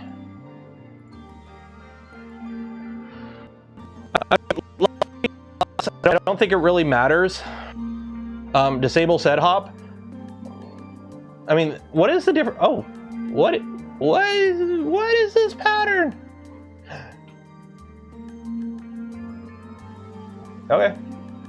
Let me get everything off of this printer, by the way, because when this printer is a-rockin', shit goes flying. This printer will launch shit when it's going. You could stay up there and guard things. Let me put my Wubby Ducky there. If I need to go down to the mines of Moria anytime soon, I've got my dwarf helmet. Why? I don't know, but I do. Dwarf helmet can go a little back there for now.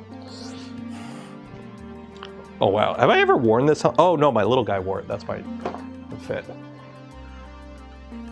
Disable Z-hop. Why would I need to disable Z-hop? I'm gonna leave it enabled because let's be honest, I don't think it matters with this machine.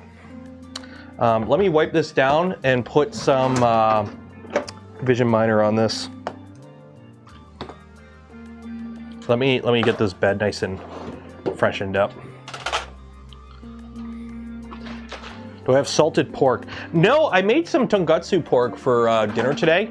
I got some, I picked up some pork cutlets and breaded them and fried them, and I made some tonkatsu sauce, and I did it with rice because I'm not a huge fan of like leafy greens, but it turned out really good.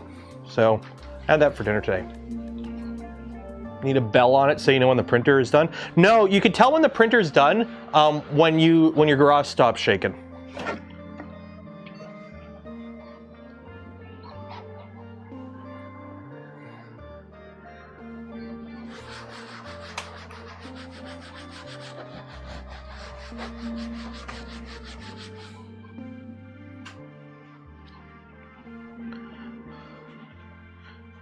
No crossover bumps. Oh, is that the whole point of those infills, where it doesn't like come across itself? It doesn't cross its own infill? Why is my camera's frozen? Why is my Stream Deck not working? Honestly, the Stream Deck is like the glitchiest piece of software sometimes.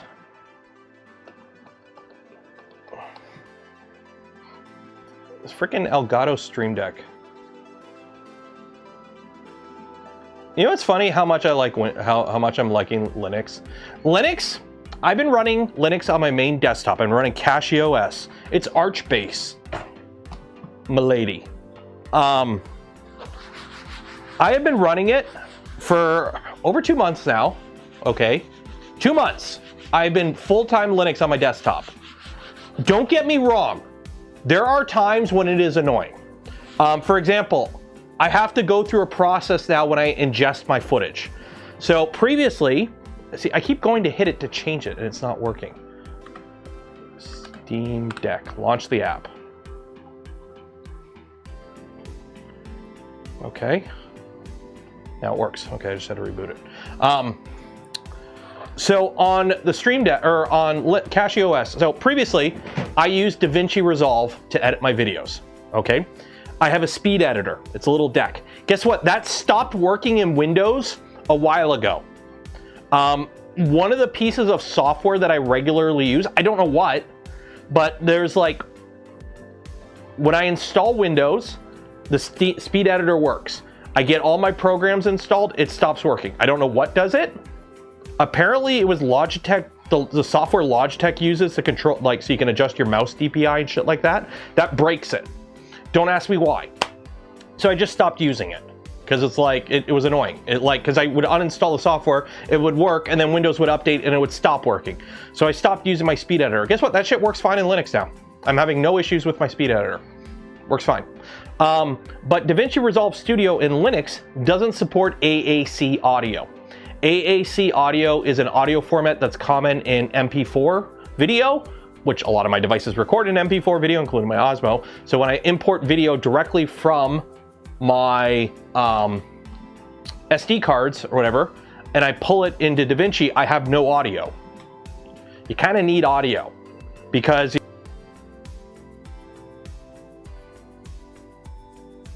hear it. So yes, audio is important.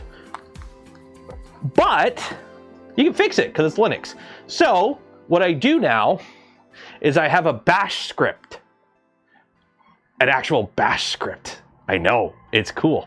Hacker man. So essentially I have a bash script which runs a command line command, so that ffmpeg will take all the videos in a folder that I have this script in, and then it will basically just convert the audio from AAC to like DPS 16 PM, I don't know, some format that's like super common.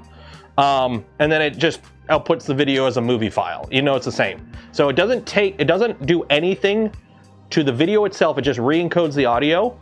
And it does all the files in the files in the folder. So now I come back from an event, I take my SD card, I copy everything from the SD card into a folder. I run, and the folder is just called encode. I run the bash script, it re-encodes all the video, so the audio is no longer AAC. And then I just take that and throw it on my Unraid, and then I edit off that. So now I have that little step. So it was super annoying to get that step because I had to figure out all that shit. But now, no problems. No problems. So my whole thing with Linux is basically like, once you get it working, it is awesome. And when you have a hiccup, it is annoying, but it can be fixed for the most part. Or you just have to adjust your workflow and you can work around it. But you don't have a random update that just breaks everything. So that's nice. Like for example, okay, I don't have Prusa Slicer loaded. Prusa Slicer.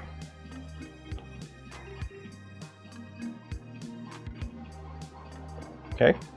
This computer is nothing special. This computer has a Ryzen 3700X in it and a 1070. See how long that took? On my desktop, that takes like 2 seconds. And then like when I click this button here, or not that button.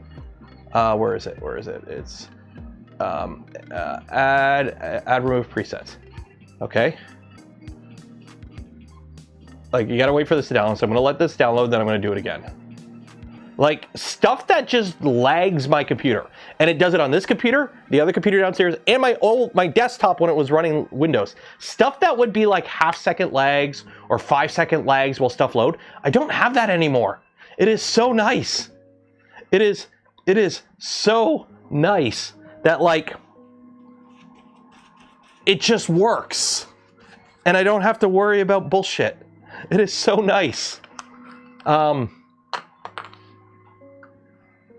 F1 says they won't run the races in the Middle East. No shit, there's a war going on.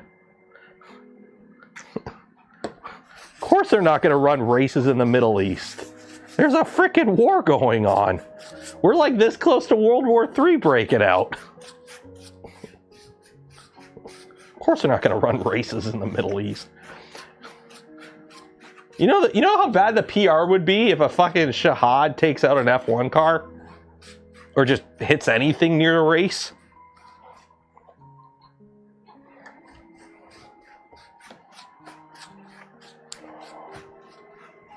Okay, there we go. The bed is seasoned. What GPU am I running? So my desktop that I'm running Linux on, my main desktop, I've got a Ryzen 5800X. It's an AM4 motherboard.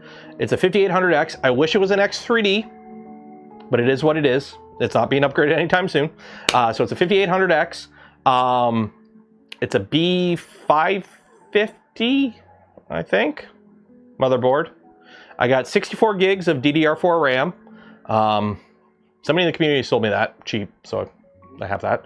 The video card is a 3090, not a TI, just a 3090, 24 gig. I kind of want to upgrade that so I can use the 3090 to run local models locally, because it's got 24 gigs of VRAM, and I don't need 24 gigs of VRAM. I'm not running any games that need that, but, you know, I have it.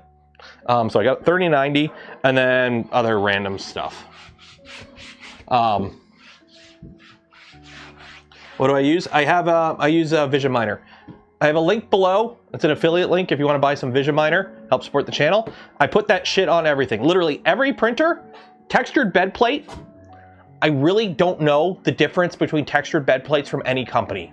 They're all the same to me. Every bed plate from every company I've used, as long as it's real PEI and it's textured, it works. Textured bed plate, satin if you get your hands on it. I really like satin beds. Shit, I might put a Prusa Core 1L bed on this because it's satin. But anyways, satin bed, textured bed, Vision Miner, done. Done. That's all you need to do.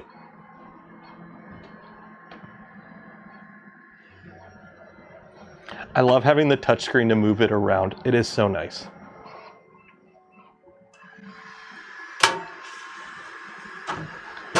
Good God, these magnets are tough. Okay, I still have the Pantheon stickers in here. They've just been sitting in the bottom of the printer.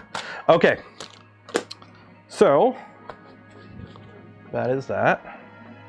Yeah, Vision Miner is great. I put that shit.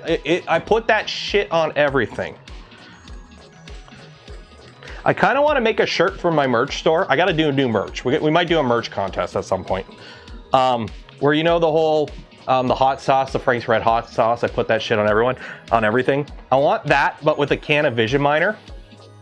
But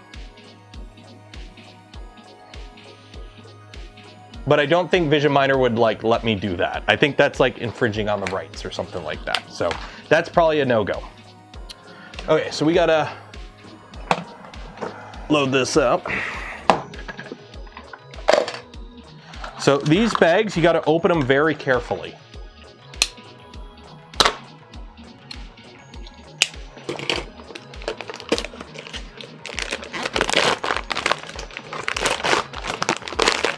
Yeah, and then for Vision Miner, by the way, let it dry or let it cool before trying to take it off. If you have Vision Miner on your bed, let that shit cool before you take it off the bed. Do not like take it off the bed hot. It's not good for it. So it's a little lighter than I would hope. I was hoping it would be darker, but I don't think it really matters. So we got this stuff.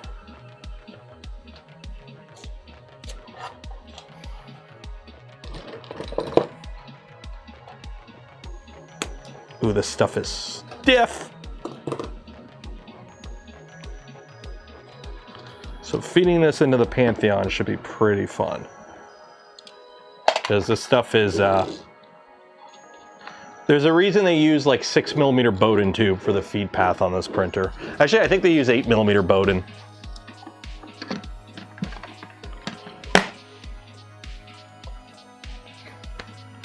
opening. Did you guys? Oh man, I don't think I might have the video. It might be on. Okay, 1 second here. Let me see if I have it. Mosin. No. Filament. I don't. Oh man, finding this video is gonna be hard. Silver bag. Come on, AI thing, find it. No. Bag. I have a video of me opening a spool of polymaker filament with my boson. And it's a video, and it's somewhere in my Google camera roll. I'd have to go hunting for it. But yeah, I have a video of me opening a spool of polymaker filament with my Mosin. It's an M44 carbine. It's got the little flip out bayonet. It's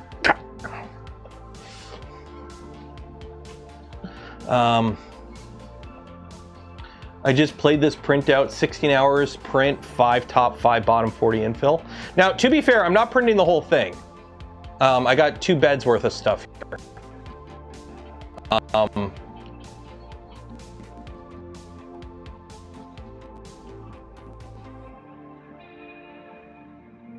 Yeah, the poke part. I don't think the bang part. Yeah, so both of them together is 9 hours to print all of this. It's only 250 grams of filament. It's only 250 grams of filament. So that's that one. And this is this one.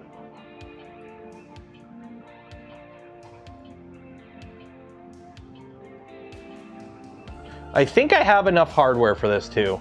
I think I have enough hardware to do this too, because it's all bearings and washers, which I should have. So I should be okay.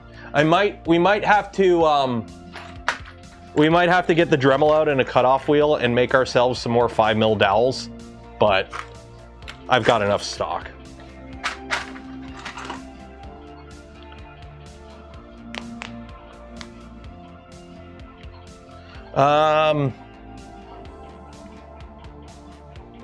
Techmaster, what did Techmaster say?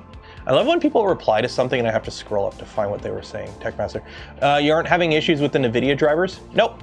Yeah, I'm having no issues with the NVIDIA drivers. I'm running Casio OS with whatever the the gaming package command or whatever that you run.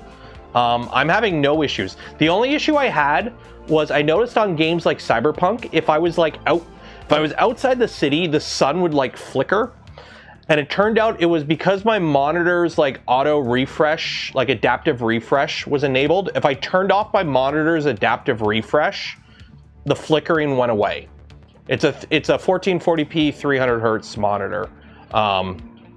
It's not OLED or anything fancy like that. It's like $200 at Costco. But that's the monitor. So as long as I turn off adaptive refresh, all the screen issues that I had with flickering went away. So. Monolith suggested 888 and 60% infill. Okay. Well, let's 6, 6, 6, and we'll go with 50. This is also a 250. It's a 250. Plus, we only have 500 grams of filament here. I mean, that actually doesn't change too much.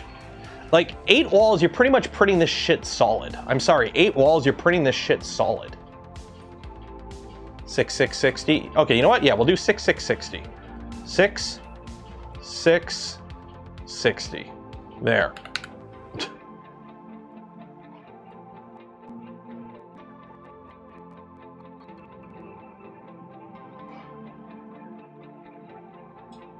Yeah, there you go. 6, 6, 60. Hail Satan! It is Satine. It's a regional dialect. It's Satine. It's Toasty Boy. It's got a red frame. Of course, we got to print it with the devil's settings. 6 upper, 6 lower, 6 walls, 60% infill. Okay, now this is gonna be fun. I gotta sneak in here to. And when we build Toasty, I'll wear the apron. Sound good? When we start building Toasty, rebuilding Toasty, I'll wear the apron. I'll put the apron back on. And it makes some room. A little area for storage.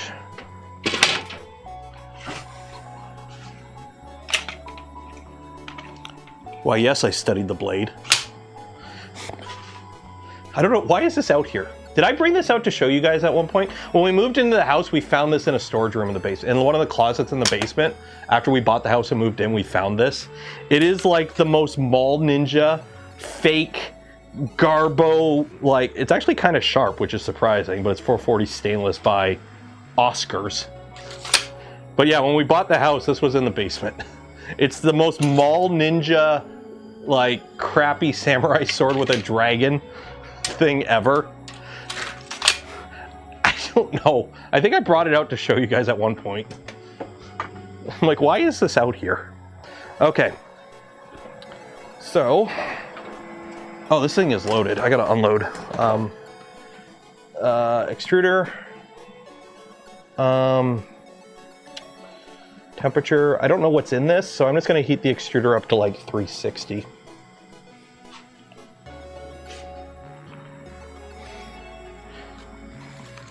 It's like, I don't know what's in there, so I'm just gonna heat up to 360. Whatever is in there, it'll melt. I don't think stainless steel is OG for samurai swords. No, you want real samurai sword, you gotta get the crappiest steel you can get. And then fold it a million times, just like those pastries. Because it's the only way to actually get any strength out of that metal. It's like, for those that don't know, the reason Japan like used like lacquered leather wood armor and samurai sword is because they had like, there's no steel on there. There was no good quality steel. They had really sandy iron, so they had to like fold it a million times to get all the impurities out. So there's a reason they didn't have like full plate armor or anything like that. I have a sword and Linux. You definitely need a fedora now.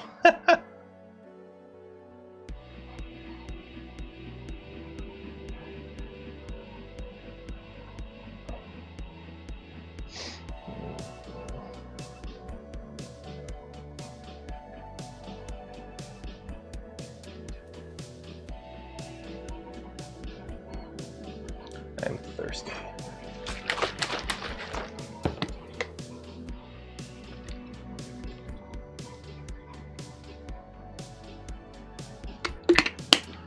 Did we finish the stealth changer? Nope. Stealth changer is right here on the floor. We got to finish wiring it up. The plan is we're going to finish this, and then we're going to double team the stealth changer and the Toasty Boy rebuild. So it'll be like stealth changer, Toasty Boy, stealth changer, Toasty Boy, we'll team those. The goal is to try and finish off a bunch of stuff, but people have been wanting Toasty Boy.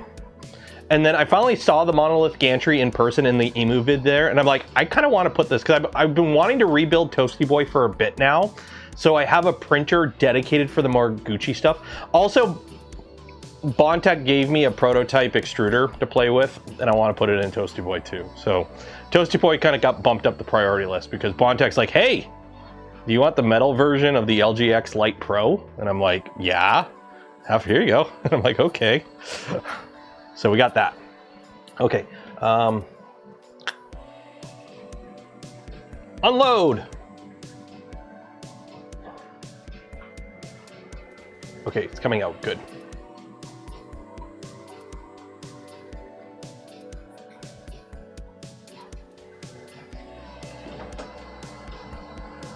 I think this is PPS. Yeah, I'm pretty sure this is PPS, considering... Oh yeah, this is PPS. Yeah, so that's PPS that was loaded in there. So now we're gonna load more PPS. And hopefully we don't break it. There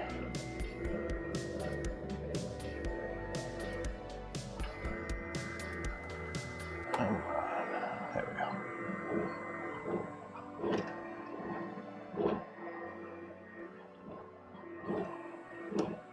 Oh, it feels so weird, like this sliding over your finger, because it's like abrasive.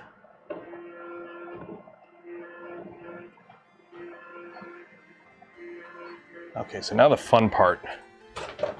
now the fun part with this. So I have to, limited production machine. Yes, it's expensive, but there are some quirks to it. You gotta like, open it up, because with these super stiff filaments, it can't really do the bend radius to actually load in. So you gotta like manually. Okay. Load. There we go.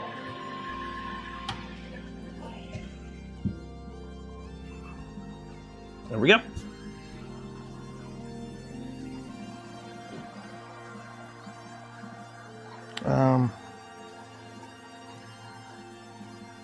Custom PPS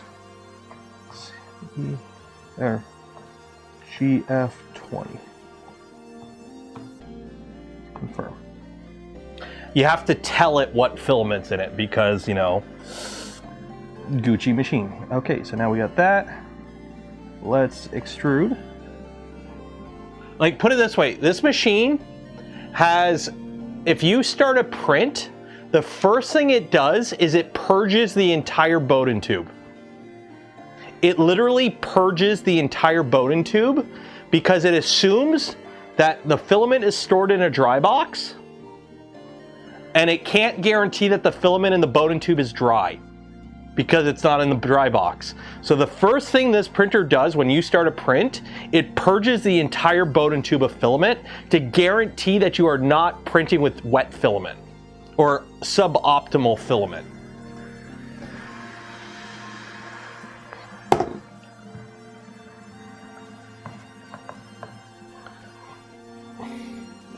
Because like, I know it sounds weird. The people that buy this machine, the stuff that comes off this machine has to actually meet like the engineering spec sheet. Like they are printing stuff on this machine, these type of machines, that like when they design it and they do an FEA and it's like, oh, when this material is, you know, when it's glass filled nylon, these are the forces on it. It needs to be able to handle these forces and this temperature and whatnot. They need to be able to guarantee it because the shit coming off this machine is going on rockets and other expensive things.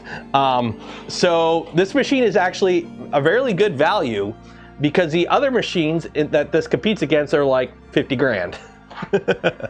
And we're gonna put the king up here to guard the print.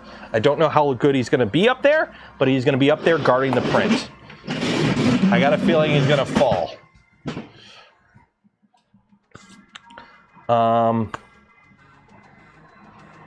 Yeah, I should probably clean that nozzle.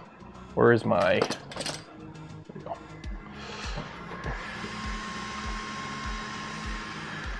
There we go. I need a scrubby brush to clean that nozzle. I need like a brass brush. I thought I had a brass brush for cleaning nozzles.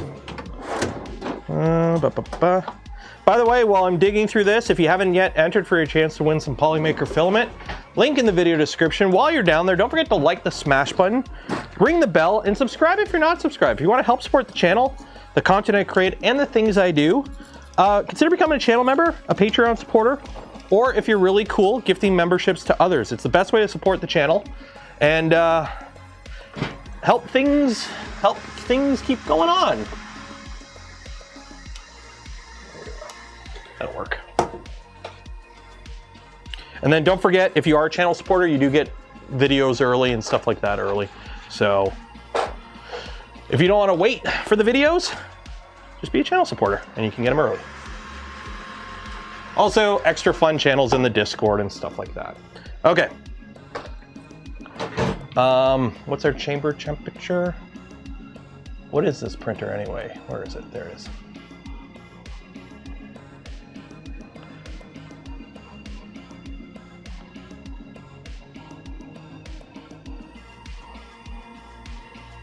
That chamber's 26. It's saying 26 because the chamber thermistor is mounted on the back and it's actually kind of a bad spot for reading the actual chamber temperature. Yeah. This thing doesn't get that hot. That's one of the reasons I want to build Toasty Boy, is so that I have a printer that actually gets hot. This printer can print anything, but it can't like print stuff. Like this printer is designed to print like nylons. This printer, printing like engineering nylons, this is what it's designed to do. And actually PETG surprisingly too. Apparently some like prop houses use it for CF-PETG prints for stuff. Who's that? Altrano, gifted 5 community memberships. Cheers and appreciate it. For example, Peacemaker, you know, Peacemaker with, what's his name? The wrestling guy. The helmets from Peacemaker were printed on these machines. Because that's what these guys did. They started as a prop house, and after killing so many like commercial printers, they got into printer design because they wanted a printer to meet their use case. And then the printers ended up being a better business for them. So yeah. Okay, so bed 1, export G code. Okay, so this is, we're just gonna rename this because Monolith 1. Shimpasta, gifted 5 community or 10 community memberships. Cheers and appreciated. Remember, if you get gifted a membership, make sure you thank them. Okay, so Monolith 1, save. Okay. This one.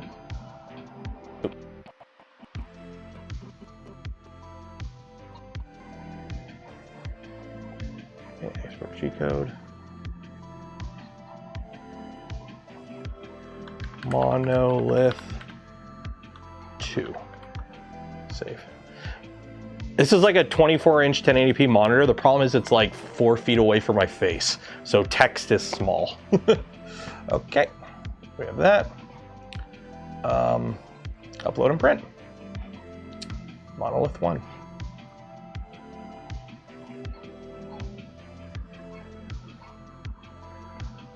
Only 98 likes. Make sure you like the smash. We're going to be giving away a spool of polymaker filament in like an hour or so. So enter for your chance to win some polymaker filament. You want to win some filament, right? While you're down there, you come into my house, you come into my channel, you enter for the filament giveaway, and you don't like the smash button. The disrespect with the youth. Kids these days, they got no respect. They got no respect. No respect for the game. No respect. I blame Mr. Beast. It's all Jimmy's fault. If anyone wins the spool, the new Formula Polymaker PETG. Oh, that's right. Polymaker just came out with a bunch of new stuff. 1 second here. Let me upload this other file so I have it uploaded. Monolith 2. There we go. I forgot about that. I am a horrible rep. Where's this box? There we go. I am a horrible rep. Everyone go buy a spool of polymaker filament so they don't abandon me as a person who promotes their product. Everyone go buy a spool of polymaker filament right now. Yeah, Polymaker came out with a bunch of new filaments, but I was like doing stuff like Smurf. So I forgot to talk about it. And they sent me a bunch of stuff, and then they changed the date when we could talk about it, so I kind of forgot about it. I don't know what's in this one. I think this is their new PLA.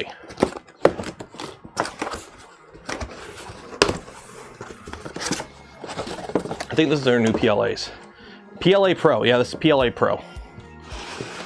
I think. PLA Pro blue, gray, red. PLA Pro, oh, Polysonic. What is that their high-speed PLA? Polysonic? Yeah, Polysonic PLA Pro, black and white, and then red, blue, and a bunch of other colors. Polysonic. I'll be honest, I don't really use high-speed PLA or high-speed filaments that much because I find they tend to make, yeah, you can print faster, but usually something comes at the cost of being able to print faster. And I'm still sketched by high temp PLAs. High temp PLAs, I will never use them. I could see high temp PLAs being useful in like, oh, this is a bracket in a little warm environment, like inside my computer case or something. I'm very hesitant to try high temp PLAs in like a 3D printer. I just don't see it. CNC machines. CNC machines probably benefit from high temp PLA. Because PLA is very, very stiff. It's a very stiff plastic. And you want that in a CNC machine, and it's open frame. Cosplay 2, I would be afraid, honestly, I'd be afraid of cracking.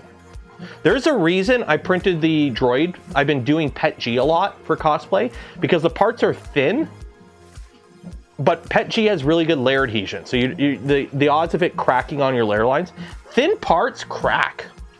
Like, I don't think I have anything like vertical thin that I can show off. But like, I mean, I can grab this guy. This is PLA. If I were to flick this with my finger, I would probably snap this sword. PETG, ABS, they would kind of give a bit. PLA doesn't have give. PLA is strong until it's not. And like a print like this, if you were to like flick it, I'm pretty sure I would snap this. With PETG, ABS, I wouldn't be as scared of that happening. It's brittle, yeah. So PLA is very rigid. Okay, I don't want to put that on there because it's doing sensorless homing right now. Look at that bed. The ASA CF08 is sure brittle. I like the Polymaker CF08 ASA. I've been using it in some stuff. I like it because ASA doesn't have the greatest layer adhesion to begin with, because it's an ASA. You got to print really hot to get really good layer adhesion, and most chambers can print it good enough, but not optimally. And you add carbon fiber, you lose even more layer adhesion. So the 8% carbon fiber, it's like just enough carbon fiber to make the parts to make up for some of the flexiness of ABS, ASA aren't the most rigid materials. So add a little bit of carbon fiber to make it a little bit more rigid, but not so much you're losing layer adhesion. So I think that CF08 is like a nice, good balance. Just enough to bump up the rigidity without losing the layer adhesion. And it's good for printer parts, because printer parts tend to be flat. So, you know, having pancake parts, you know, like this, more rigid is nice. But like, let's be honest, this is already pretty rigid, and it's just normal ASA. So now we're gonna purge an entire an entire thing's worth of filament.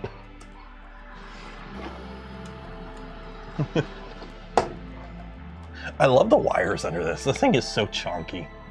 I love this. Ball screws, 30mm rods. I freaking love this printer. I should be using this printer more than I do, but I don't like using it too much because it's like overkill. You got in your P1S? Yeah. Most modern enclosed printers, as long as you don't have like a giant hole and a poop chute in the back, you should be able to hit the temperatures just fine. Like all my Vorons happily get into the 50s and 60s. Can we see the purge? I don't know if it'll actually do it because I loaded. I think it will only do the big purge if it like, if it's done a print. I mean, we'll see here in a second. Oh no, it's going right into printing.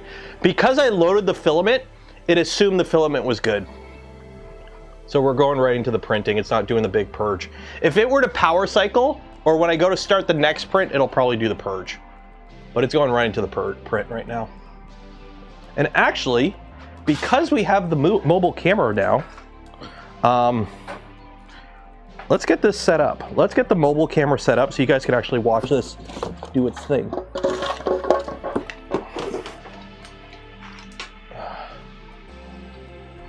Okay, let's see here. Let's get this going. Okay, let's see. Mobile? Okay, mobile. There we go. Ooh, it's in demo mode. I don't know what that means, but we're in demo mode. Okay, can I raise that any higher? No. Sony demo mode. Why is it in demo mode? Turn off demo mode. Menu. Setup.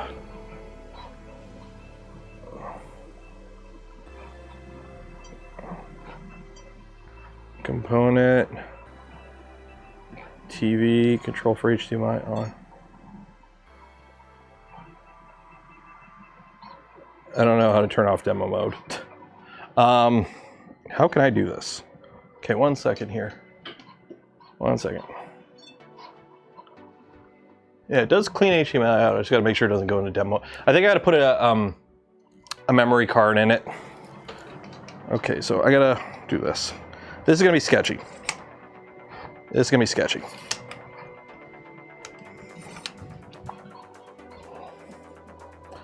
We're gonna put you in this box.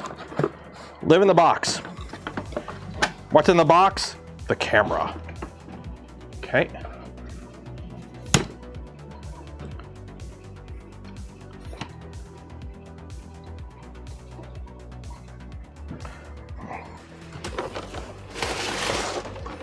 Oh, this is sketchy.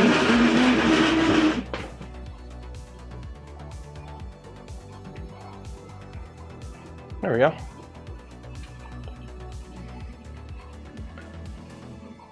Reflections are going to be a bit annoying, but there's really nothing I can do about that.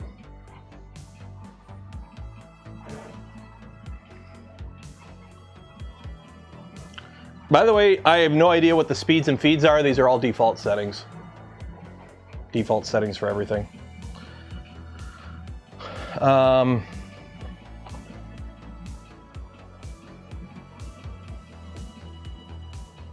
don't even know where the speed settings are. Support. Oh, advanced. Speed.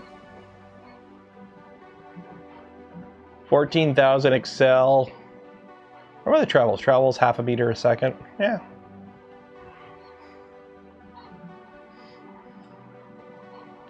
You want to know what the freaky thing is? You want to know what the freaky thing is? The two Prusas that are printing right now are louder than this. Now, to be fair, this is still on the first layer. Wait till it starts. Because the fun thing is, for those that don't know, let me go grab my scale. 1 second. 1 second. Let me grab my scale. Move all this so we don't knock it over.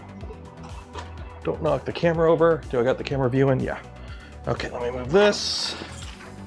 Move my snow shovel over here because I don't need it anymore. Let me grab my scale. Where's my scale? Is everyone asleep? Yeah, everyone's asleep. I gotta be quiet, everyone's asleep. Where is my scale? Where did I put the scale? There it is. Okay, I got it.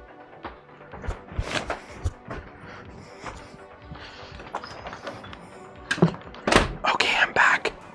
Everyone's asleep in the house. I have to be quiet. Okay. I'm missing a fan because one of the fans broke, so I stole the fan off of it. This is the spare tool head for the printer. If you want to know how heavy just the tool head for the printer is, for all you gram chasers out here, I don't know if you can see, it's 0.7 grams or 0.7 kilograms. This is a 700 gram tool head. Has an aluminum plate in it. That's not counting the weight of the clear pass servo, the HG15 rail, the aluminum, the two blocks. Yeah, that thing's slinging around like 2+ kilograms of mass on the x-axis there, or y-axis or whatever. And it don't care. It don't care. Although I am going to close this because that is wobbling. And it's not even going fast yet.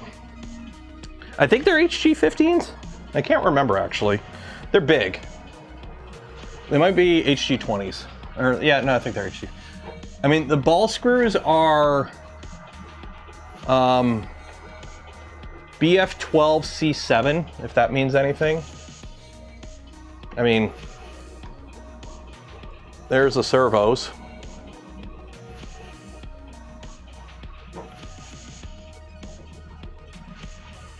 So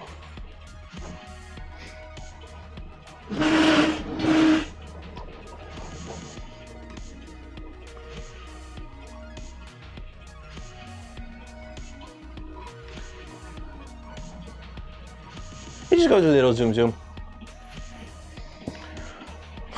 And the best part is it's running an Octopus.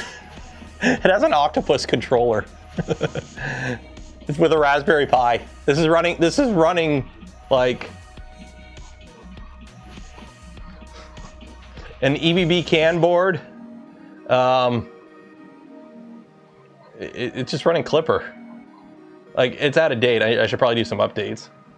But it's just running normal Clipper.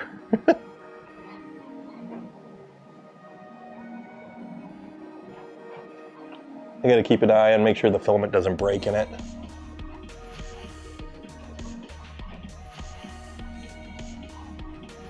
Like, for those that, like, remember, weight is an issue until you have enough muscle to not care about the weight anymore. And that printer has enough muscle to not worry about the weight anymore. So, like, put it this way, I built this table to put a CNC on it. The Milo was originally going to live on this table, and this printer shakes the table that I built to put a CNC machine on. So, yeah, like, I can't put a Prusa on here. A Prusa cannot home when that machine is running. Like, it shakes the table enough to trigger the sensorless. This printer really should be on the ground. Let's be honest. This printer should really be on the ground. But I don't have anywhere on the ground to put it. So it lives where it lives. LTT has a lot of Prusas? Yeah, they like them. Less issues than the Bamboos they had, from my understanding.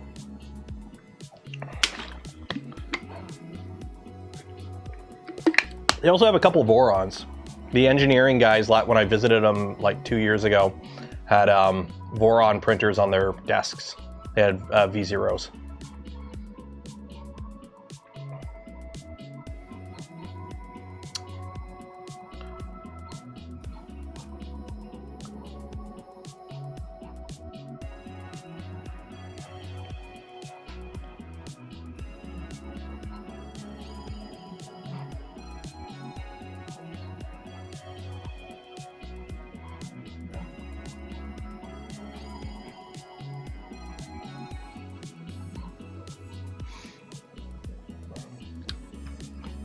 There we go.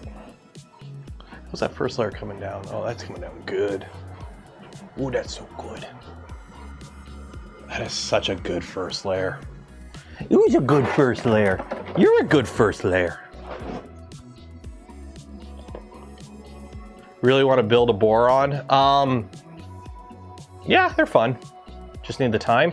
I mean, here's the thing. It depends. Like, I'm a firm believer you can knock out a Voron build in a weekend. A Voron is a weekend build.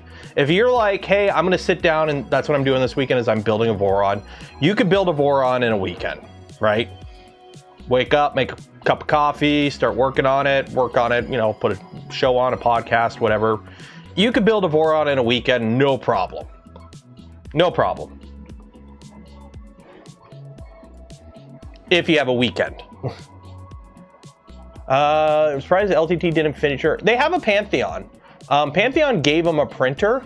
The thing is, for what LTT does, the printer is kind of overkill for their use case. Like they have the SLS machines. The thing is, they have SLS machines in their engineering area. Like, I have a video on my YouTube channel where I visited LMG and I went through their like engineering areas to show off like what they like. Here, let me pull it up. It's like one of the best videos I ever did on my channel in terms of viewers. Let me pull it up here. That wasn't like a random tutorial from like 5 years ago. Where is it? Yeah, 130,000 views. I wish I got more. Yeah. So I have a video. Wow, my beard was longer. I gotta grow my beard out. It's too short. I gotta grow my beard out. So here, I'll spam it in chat if you guys want to watch it. Yeah, but yeah, I have a whole video where I talked to Titan. We go through the whole thing. We look at everything. But it was cool because I wanted to like show off what they actually use. Like, not like, you know, I wanted to show off the stuff they use. So yeah, they have bamboo machines here, but these used to be in like the lab, and they kind of got kicked to here, and I guess they use the Prusos more. Like, yeah, in the creator warehouse. So they're using like the SLS quite a bit.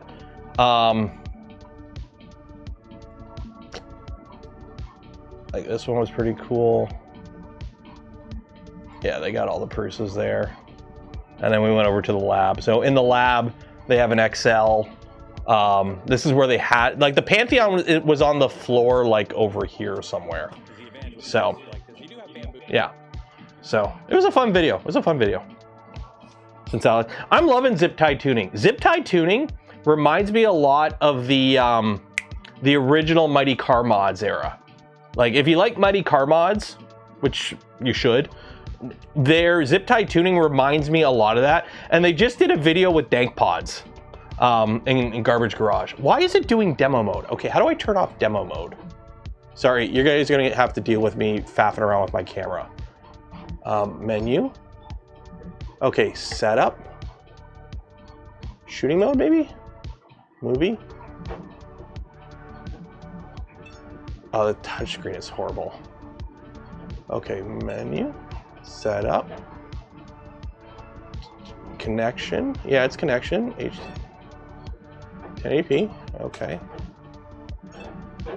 HDMI resolution. Auto. 1080p. Okay. Control for HDMI. Off. Maybe that's it. USB connect. USB sun. Disper. No. Beep on. Auto shut off. Off. Powered by LCD on. Calibration, battery info, demo mode off. There we go. There we go. There we go. Now we're good.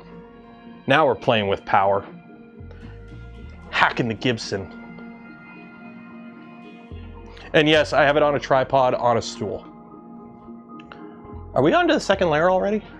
No. Yes. Is that second layer or first layer? Can't see. Yeah, we're on second layer already. I want to see how this infill goes. It's just, this printer moves with authority. Like if you wanted me to describe how this printer moves, with authority. Like, yeah, the Prusos move, they dance, they do their thing. This thing moves. This thing moves. It could do like 20 Gs. It's hilarious. How they're evolving, getting that garage make. Dude, I am so jealous of their makerspace. Like the fact they have a garage. Like, as somebody who, if you're wondering, this entire channel is run out of a 15 by 30 foot garage, and I'm really only using half of it. Yeah. So when you see a YouTuber complain that they don't have a lot of room, this is it. I have a room downstairs that you see too. That's it. Now on the bright side, I don't have to pay for a rental, which saves a lot of money. When you're a shoestring budget YouTube channel like this one, don't forget to like, subscribe, support the channel. You kind of have to, you know, cut corners. The fact that like my expenses aren't that big when you think about it. Polymaker hooks me up with Filament. LDO hits me up with kits. Prusa sends printers. The actual cost to run the channel ain't much, which is good. Because when stuff does come in where you gotta spend for it, it's expensive. It's why, like, there's channels that do computer builds, okay? I was watching Boca stream yesterday, and it was like talking about a channel. All they do is build build computers, and their entire thing is like short form content about computer builds, and every computer is a custom build. And I'm like, you can't just start off doing that. How would, like, if I want, I'm gonna start a YouTube channel where I do custom computer builds. You know how expensive that shit is? Like, I love when people leave comments on like a video for like a channel like mine or other channels like mine, where it's like, oh, they sent you the thing, ergo your review is invalid.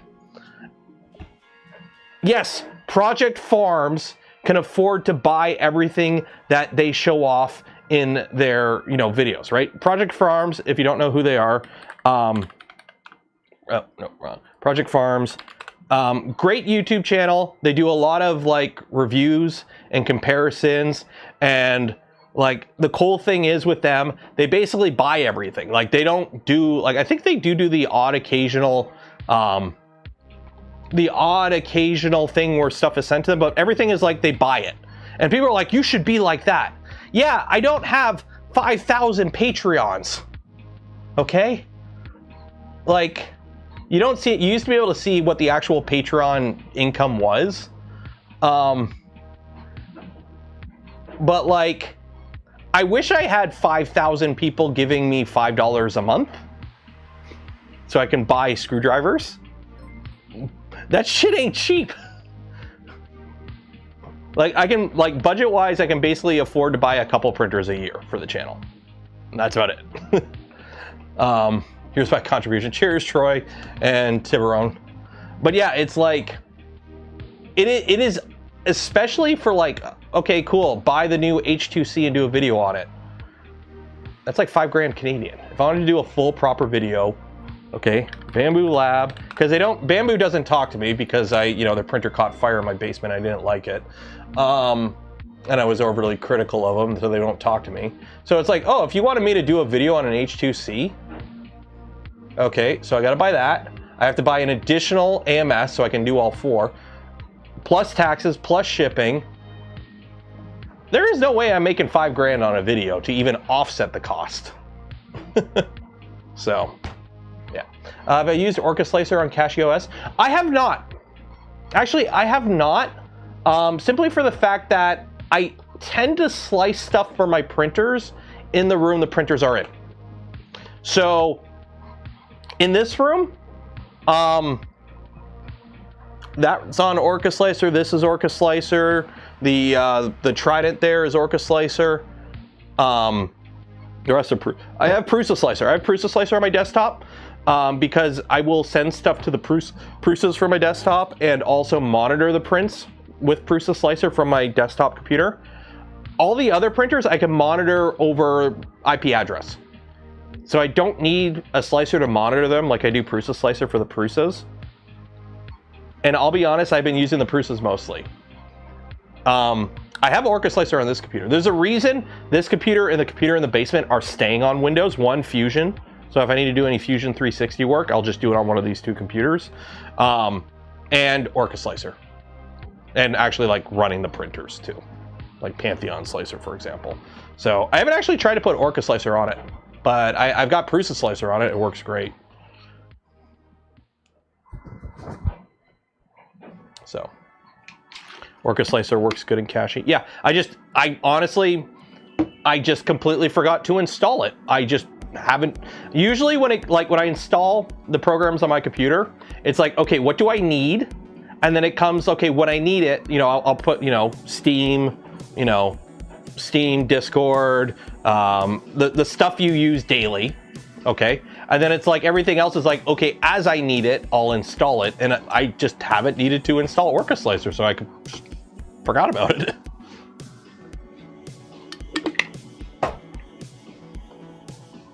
Linux is nice because you just like open up the App Store and you just click all the common stuff and it just installs. And then Discord is a bit annoying because Discord, you have to update it quite often. And you have to update it through the package manager, or at least that's what I do. So I just run Octopi, which is not Octoprint, Octopi, which is one of the package managers in Cache for like installing software. So basically I just run that whenever Discord's like, I need to update, and I'll just update everything and then just move on with my life. And the computer's like, you should reboot. And I'm like, one day.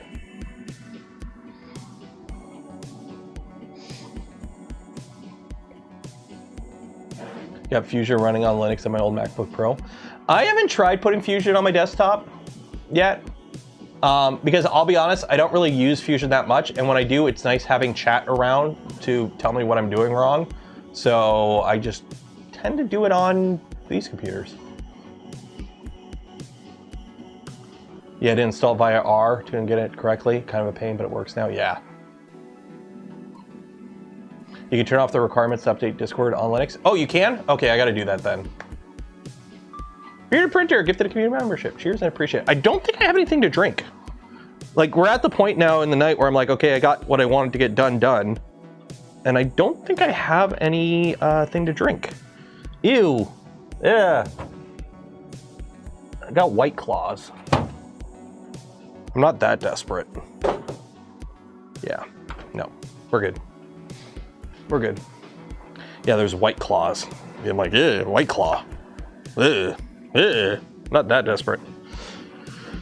Time for pie. Oh man, I can go for a pie. I can go for a pie so bad. I had a proper steak and ale pie in England, in Manchester. It was pretty good. It was pretty good. That was also the day I landed, and I had like a pint, and that one pint knocked me on my ass. One pint after traveling and sleeping like 3 hours knocked me on my ass.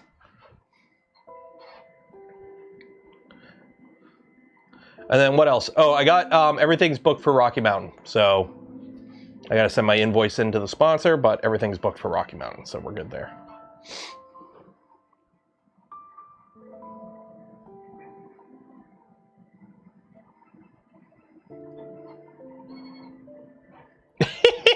Here's a good 3D print. So I guess in some cars, like Teslas, higher versions of my Subaru have this thing where if you're driving, they monitor you to make sure you're always looking on the road kind of thing. So here's a 3D printed thing that you clip onto your dashboard camera thing. So it doesn't bug you about not looking directly ahead on the road.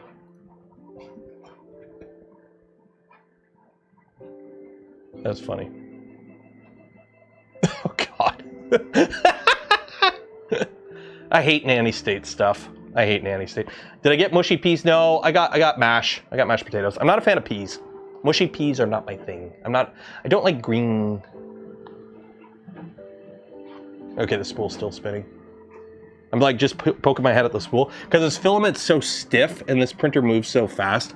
You notice, like, look at the Bowden tube on the thing. Look at the Bowden tube on this thing. Look how, that's an 8mm Bowden tube, guys, with like 6mm ID. So they really don't want the, they really don't want it, they want that consistent bend radius.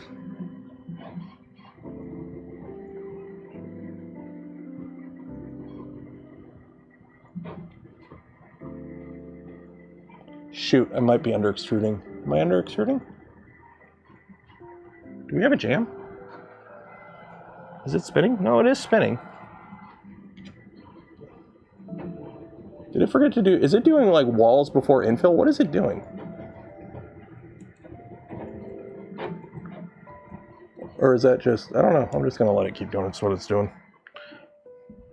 Hard to say what it's doing. TPMSD. Yeah, we're running TPMSD. We're giving it a try, the TPMSD.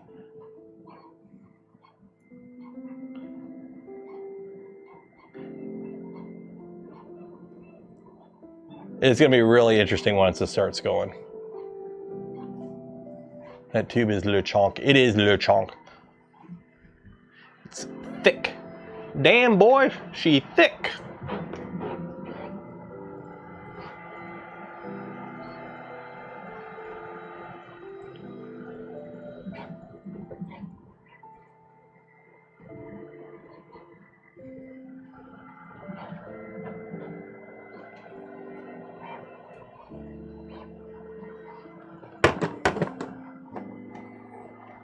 Come on. There we go. I'm a little paranoid about it under extruding, but I think we're okay. I think it's just the angle that the light's hitting it.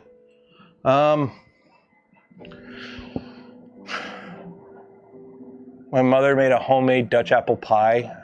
I just reheated a slice in a small oven, added some Ready Whip, and it's awesome. Nemesis, you gotta get some ice cream on that. Hot pie with some vanilla ice cream. Oh, oh, oh, oh, so good. So good.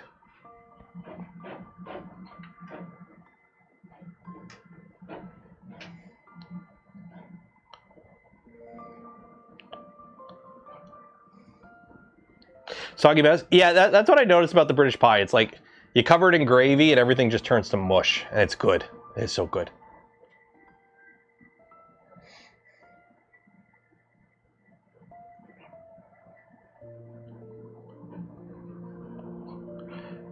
Hello, everyone. Hello there.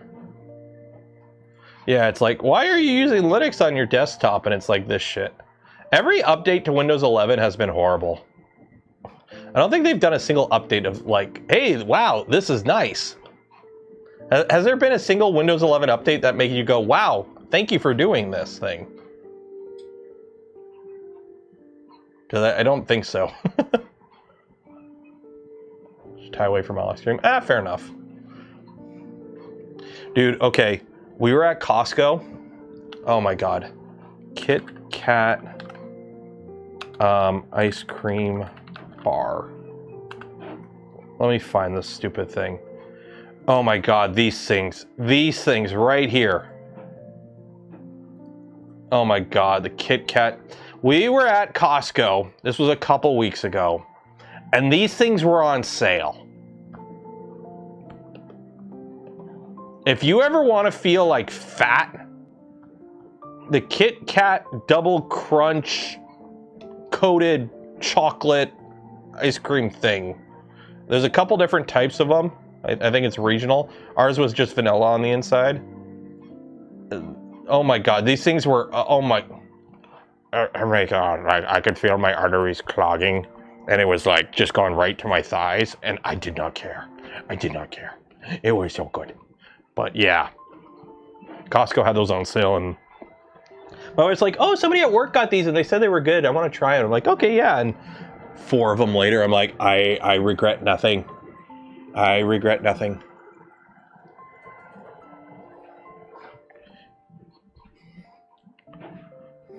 Cracktacular, dude. I think it's like a Rice Krispie in the chocolate. I don't know exactly. But, oh man, it was so good. It was so good.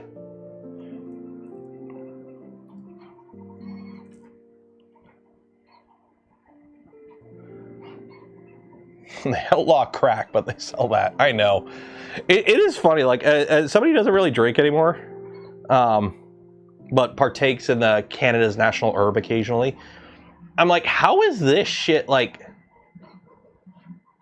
Okay, I'm a gun guy. I like my pew-pews. Drunk driving kills like more people every year than like many other things that people try to put restrictions on and ban and whatnot. And it's like, oh no, I've consumed too much cannabis. I will now get couch locked and watch old videos on YouTube and giggle. Oh no.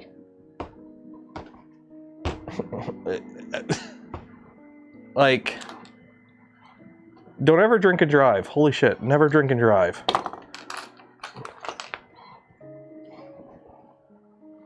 Costco has Kinder ice cream cones like drumsticks, but Kinder hazelnut. Nice. It was funny when I think it was last Smurf. I was at Smurf and somebody's like, "Oh, you should get some Kinders while you're here." I'm like, "Yeah, I have Kinder at home." No, like the eggs with the toy in it, because you guys can't get them at home. I'm like, we have those in Canada. They're not illegal in Canada. I'm Canadian. And they're like, "Oh, that's right. It's only Americans that can't have that." And it's like, yeah, they can't.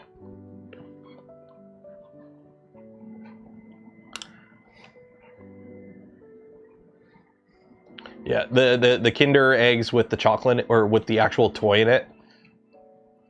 It is like, that was my childhood. I had an aunt who worked for like a distribution company. Like her job was like distribution. Like I think she worked in the office or whatever. I don't think she was actually the person, but she worked for like a company that like, they were the people that would go to like convenience stores and restock all the candy shit. So like she would like always have like her garage always had like candy that was like, oh, it's slightly out of date, but it's like it's sugar. It's not like it's bad. So she had like all these Kinder toys. So every time we went to her house, she would just like give us Kinder eggs. We'd eat Kinder eggs nonstop. She had like whole sets of all the different sets because there used to be sets of like the Kinder toys. So it'd be like she'd have all 80 of the dinosaur ones, and she used to have them all because that's what she did. And it was like, that was my like one of the childhood things. And now it's like they don't do that anymore. It's sad. Now Kinder toys suck because, you know, kids like eat them and choke on them, which sucks, but still. Now the toys are like 1 or 2 pieces. I remember when Kinder toys was like a dozen pieces in that little egg, and you had to put them together in a certain way.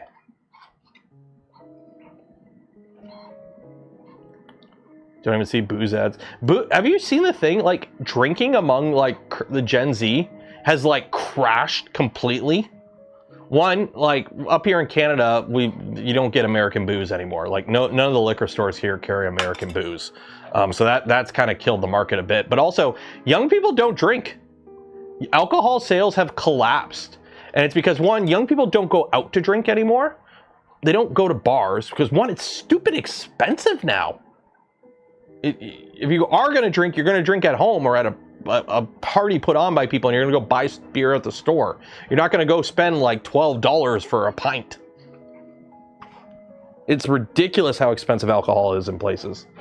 Legalization of weed. Well, that too. Like, if I'm at home on like a Saturday night and I got nothing to do, I would much rather eat an edible than have a couple beers. Because it's like, okay, now everything's slightly funny. I'll enjoy a bag of Doritos. And when I wake up tomorrow, oh no, I might be a little thirsty. That's the worst case scenario.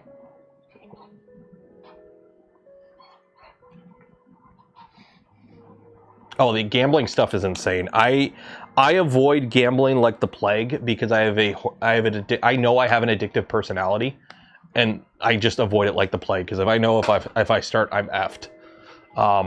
But yeah, the amount of gambling is just ridiculous now. And the crypto shit where polymarket and all that. I've seen things where it's like kids in high school are just like or college or whatever are just broke because they've like gambled away all their their funds and shit. It's ridiculous.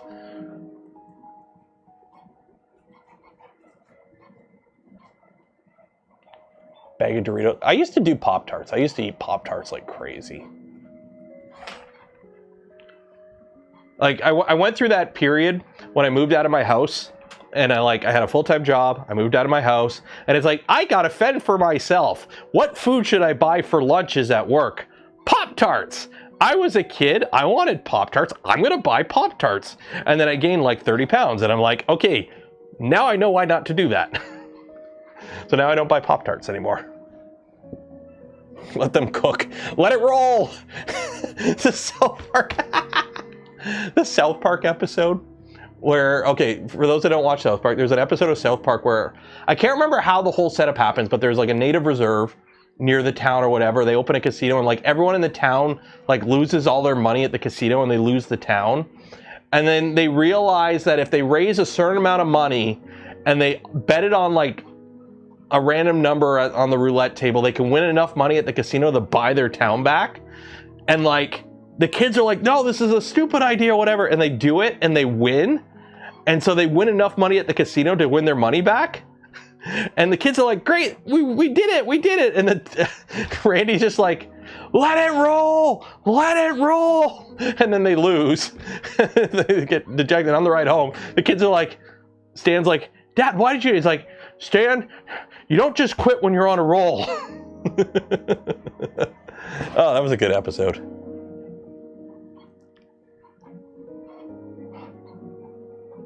How long after you moved out was it that you left the door open and heated all outdoors? Oh, I've never done that. We have a dog, so we couldn't do that.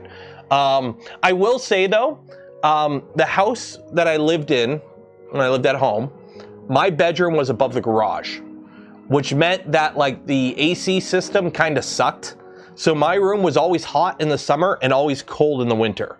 And my mom hated it because, you know, I was one of those, you know, teenagers that, you know, I grew up on the internet, so I spent a lot of time in my room on the computer. I would go downstairs in the summer and crank the AC so that it would actually be bearable in my room. and vice versa in the winter. Mom was like, when you get your own house, you could pay to keep it whatever temperature you want. And I'm like, Mom, you're like going through menopause and like everything's hot or too cold and it's always freezing in your house. Anyways, long story short, now that I own my own house and I pay my own bills, I keep my house icebox cold in the winter and toasty in the summer, or vice versa. Icebox cold in the summer and toasty in the winter. Because you know what? I did the math. The cost in my extra gas bill in the winter and my extra heating bill in the summer to go from, I wish it was a little hotter, I wish it was a little colder, versus I'm feeling great right now, it's like 20, 30 bucks a month. Yeah, that shit's worth it. That shit's worth it. I'm sorry. It's worth it. That little extra cost, yeah, it's worth it. You know what? Running the Venture XL, printing the parts for the Gundam, okay, where I ran 2 Core 1s, a Mark IV, and an XL. When I ran that shit for like 3 months, printing the parts for the Gundam, that had a bigger impact on my power bill than my AC, like how cold I run my AC, not whether it's on or off, but like how cold I run it, right? I could tell the month that I got Baldur's Gate 3 because I pretty much played a couple hundred hours that month of that game, and my 3090 was just purring away the entire time. Unless you're on a tight budget. Oh, I know. I know it's unfair for me to just do gross generalizations of that. For some people, I know $20, $30 a month is an extra expense. But in the grand scheme of things, I did my math and I'm like, yeah, that $20, $30 a month from like, I wish it was a little hotter, I wish it was a little colder, to I'm feeling great right now. I'd rather feel great right now. I quit smoking. I have $80 of disposable income every month. Yep, I used to smoke. I quit smoking October 13th of 2017. I haven't had a cigarette since.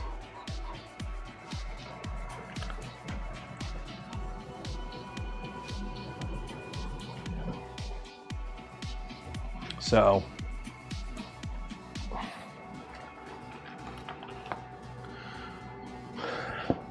yeah, I smoked for like 10, 15 years, I want to say. Although I was lucky, I was more of a social smoker. I only really smoked, like I rarely smoked at home. When I smoked at home, it was like 1 in the morning, 1 at lunch, maybe 1 in the afternoon, 1 at dinner, and then 1 before bed. But like at work, I would smoke when I get to work. Every break I would have a smoke. Lunch I would have a couple smokes. When I did army shit, I would smoke. Obviously, that's when I started smoking, basically. So I was pretty much I was a 2 to 3 pack a week smoker. And the best part was, you know, as far as you can say the best part, I never smoked when I drove. I never smoked in cars. So from what I understand, that's like the hardest part about quitting smoking, is smoking in cars. Like whenever you like get in your car, you have a smoke. I never did that because I'm a klutz, and every time I tried doing it, I got like ash in my face, or like it was bad. I was a klutz. I could never smoke when driving because I couldn't close the windows because it would get too stuffy. And every time I tried to ash out the window, it would like blow in my face. So I just never smoked in cars. Yeah.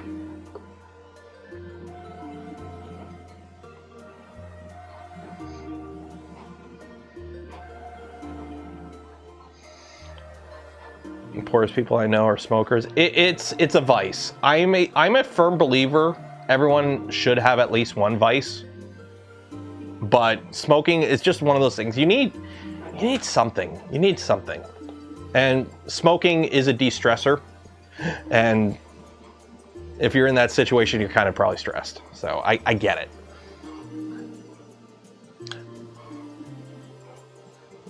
The safest vice to tax. Yep. Aren't some countries doing it where, like, if you are born on this, like, if you're born this year or in the future, you just can't buy cigarettes anymore? Like, smoking should just be straight up banned. Like, there's no good, if you haven't had a smoke in a while, you get a little bit of a tingle and it just kind of relaxes you a little bit. At least like drinking and like marijuana, they like alter your mind and make things kind of fun. Smoking just kind of like just became a habit and like a mild de-stressor. There are other ways to de-stress.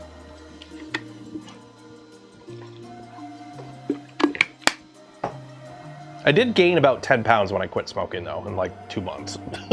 So that did happen too. It is an appetite suppressant.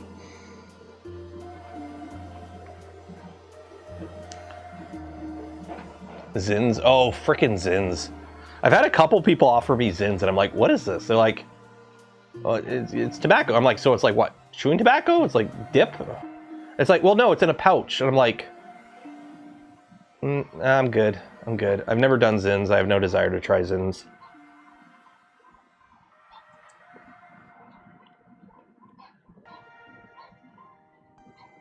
They banned smoking when we see the mafia running speakeasy smoking rooms.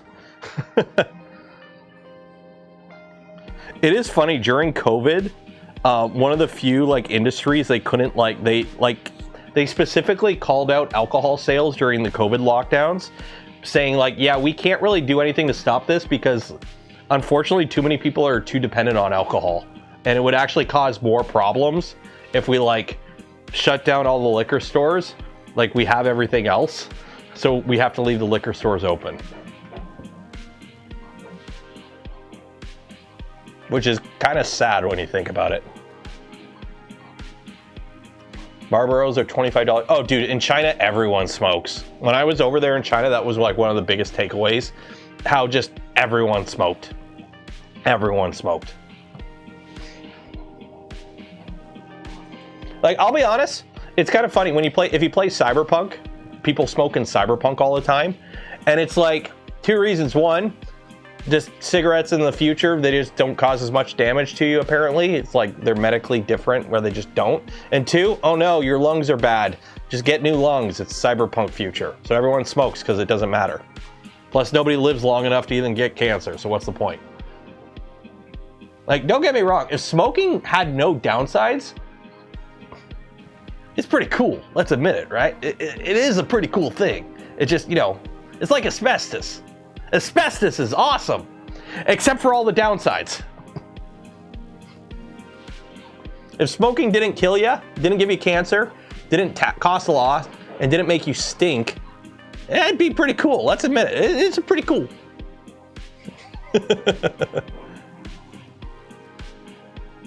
They have never more filters for the lungs. Yeah, but I would be that guy that would never replace the charcoal. It's organic. It's organic.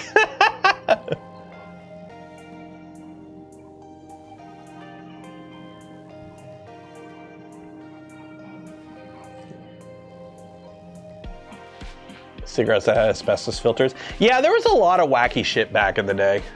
How do we even get on this topic? Look at the printer printing. Look at the printer printing. I wanted to get to infill. What layer are we on?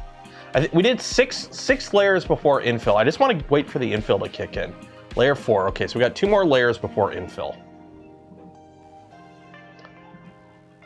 Enter the Kent Micronite, the only cigarette with an asbestos filter. Ask for Kent Micronite by name.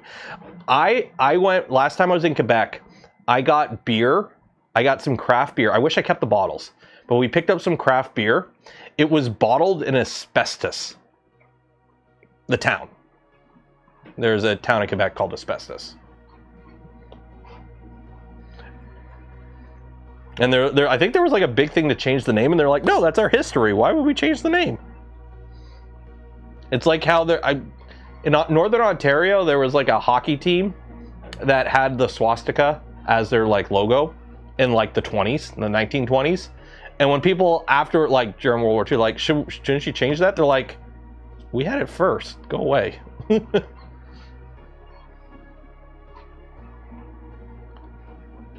Hype over asbestos. As somebody who had family that worked in like coal mining back in the day in industry, no,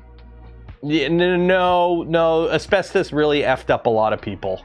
Now, don't get me wrong, if you like find you have some like asbestos tile in your house, I'm pretty sure you can clean it up yourself if you know what you're doing. I'm not saying do it, just because that shit can F you up. But like, I've had family members in the extended tree that worked in industry during like the 50s, 60s, 70s that had some pretty life-damaging complications because of exposure to certain things. And yeah. Did they change their name in 2020? Okay. Yeah, it's a Hindu peace symbol. Yeah, when I was in China, there was a couple temples that we visited that just have it out in the open because it's like, well, yeah, that thing was made in like 18 something. Football made of pure anthracite. Ooh. Constant exposure. Yeah. Do you ever see the videos of, what was that town in Australia? Where like kids were playing in like the piles of asbestos and making like snowmen out of asbestos and shit. I'm like, oh, or actually it might not have been asbestos, it might have been something else, but it's like, you watch the documentary, it's like, yeah, everyone here died by the time they were like 30. And you're like, oh, what are we printing? A couple of things. We are printing toolhead parts for the Micron. So those are printing on the two Core 1s, the Core 1 and the Core 1L. And then on the Pantheon here, we are laying down some polymaker PPS GF20 filament for a Monolith Gantry for Toasty Boy that we're gonna rebuild. Called JG Wentworth. 18, what is it? Let me see if I, 1877 cash now. What is it? Call JG Wentworth. 877 cash now. That's what it is, yep. I have a structured settlement and I need cash now. Call JG Wentworth. 877 cash now. Yeah, I found it. Okay. I have a structured settlement and I have an annuity, but I need cash now. I miss those old jingles. Remember, who here have seen Demolition Man? We listen to the radio and it's all just jingles. Copyright strike. See, that's the thing with not watching TV anymore. You don't watch TV anymore and you run an ad blocker, as you should, but you are subscribed to the channel and you disable it for YouTube, as a good channel, as a good person would. You don't get exposed to that kind of stuff anymore. Now it's like memes. Now it's like internet memes or what the culture is. Like before it used to be, you know, what happened on Friends last night, or, you know, like ads and shit like that. That was like the culture. Now it's internet memes. Nobody cares about ads. When was the last time a Super Bowl ad actually had like, remember the What's Up ad? Remember the What's Up Super Bowl ad? Has there been any Super Bowl ads in the past like decade that have had any actual staying power? Like culturally? No, they all kind of suck.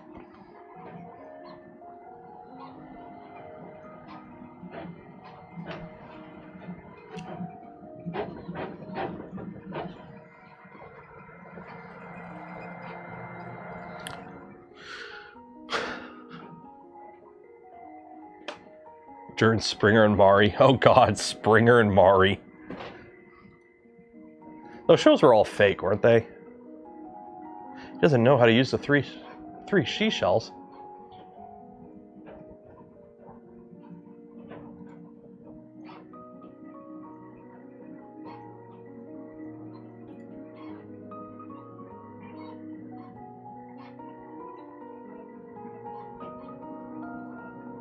The Budweiser frogs. Yeah, it's been a while. The Ringmaster Surveillance. I don't know. What is that printer? It is a Pantheon HS3. I don't think they sell it anymore. Oh, they still sell it. Or actually, no, this is... Oh, no, they still sell the HS3. Do they? I thought they moved on to the HS Pro. Yeah, this is their current one, the HS Pro. If you want to know how much it is, this tells you all you need to know. I think the HS3s that they're selling are just like inventory ones, I think. I don't know if they're still making HS3s. I know they had a farm of them, but the HS Pro was like their new one. Yeah. It's funny, the HS Pro is only like an inch bigger on the X and Y, but it's like, I think it's 350 or 400. Yeah, it's 400 by 400 by 300. This one is 300 millimeters cubed. So, Yeah, they're firmly a industry commercial printer company. But they're a Canadian company. Go Canada! You got to support the Canadian printer companies, right? It's always funny, just because of my audience and like the way the world is, where people are like, you got to buy American. And I'm like, why? You guys don't make any good printers. We got some glorious technology over here with the Prusas. We've got this is actually Sparta 3D filament too. So we got good old Chinese engineering here with the Voron kit from LDO Motors, designed in California by a guy who's, you know, not American. Well, he is, but you know what I mean. So the LDO kit, I don't think anything on this printer is American. That's Canadian filament. That's all Chinese. Magneto's all Chinese. Tico. We got a Tico. We got a Tico over there. What else? I mean, I guess you could get a lulz bot if you wanted to spend $1,200 on a machine that's not as good as a Prusa, I guess. I don't. What American company printers like actually like America, not, you know, assembled in America with globally sourced components? What American printer companies are there? There's lulzbot. There was Wuxin, but the CEO kind of went crazy.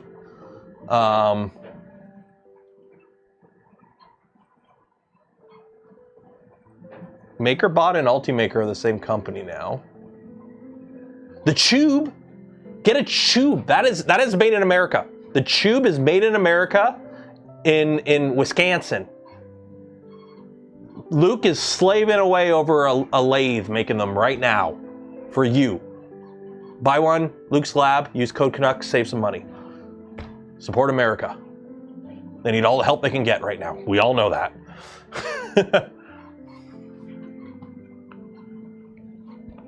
Stablebot counts, but Stablebot is boutique, like it's not a mass-produced item. I'm thinking like actual like consumer level. You can just buy it and it's delivered the next day kind of printer. Can you buy some cheese? It'd be kind of cool if you buy a Luke's Lab thing and it comes with cheese curds instead of like, you know how like Prusas come with Haribos? You get cheese curds with your Luke's Lab hot end.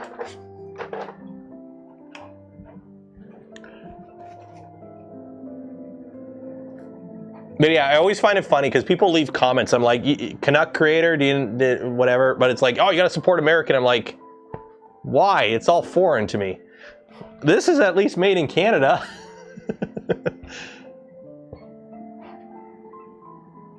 Six tubes. I've got 4 tubes in my stealth changer. So I am hungry. I'm gonna make a snack after this. We're gonna do the giveaway in 5 minutes. If you haven't entered for your chance to win some polymaker filament, do so now. We're on layer 5. I just want to wait. I want to see how the infill is. Oh no, it's 6 layers. Shit, it's 6 layers.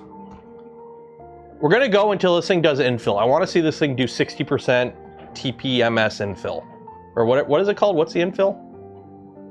What's the TPMSD infill pattern? Formlabs and Stratasys. I mean, if you want to spend the price of a car on a printer, I'm talking commercial printers, commercial, like on the level of Prusas and Bamboos, like commercial printers. No, because these parts are going in Toasty Boy, we're printing them with the devil settings. 6 walls, 6 top, 6 bottom, and then 60% infill. It's the devil settings. It's cursed.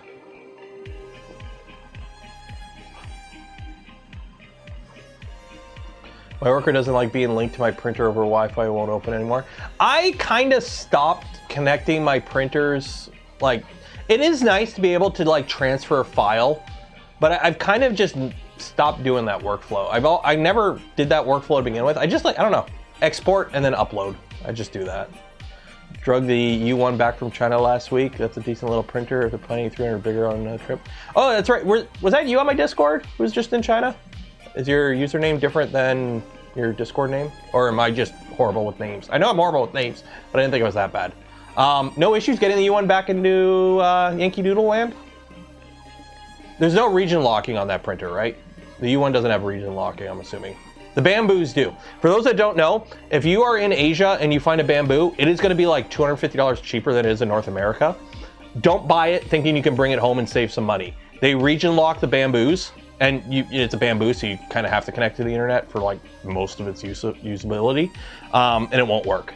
So from my understanding, it's because the cost to ship the printers over to the US and all that is basically taken out of the price when they sell it in Asia. The printers are much cheaper in Asia, but they don't want people like going to Asia, walking into a store, buying a C-can's worth of bamboos, throwing them in a C-can, shipping them over, and then selling them for a profit. So they region lock bamboos. Bamboos are region locked. So VPN, I don't know how that, I don't know. Yeah.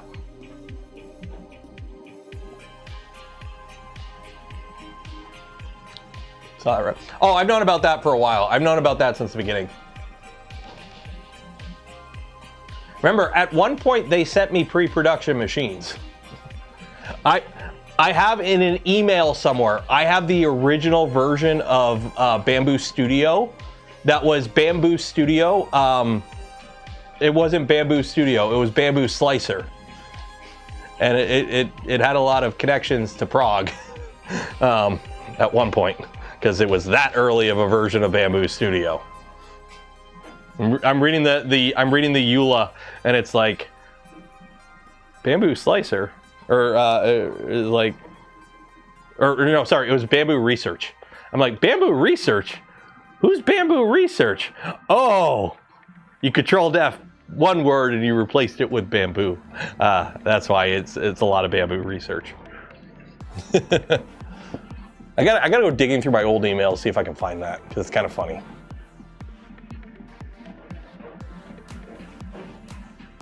Via Chinese email or Chinese phone number? Yeah, the way the Chinese lock their shit down is pretty, it's not impossible to beat as a non-Chinese person, but it's not exactly like, you know, fire up a VPN easy.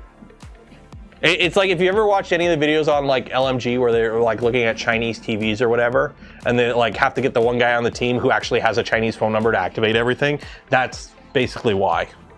It's the whole great firewall thing and what the Chinese government requires of software sold in China. Because remember, they have to put in back doors over there, and you gotta hope that they turn them off. Okay, we got 1 minute on the giveaway. If you haven't entered for your chance to win some Polymaker Filament, link in the video description. Go enter now. Do it now. Do it now.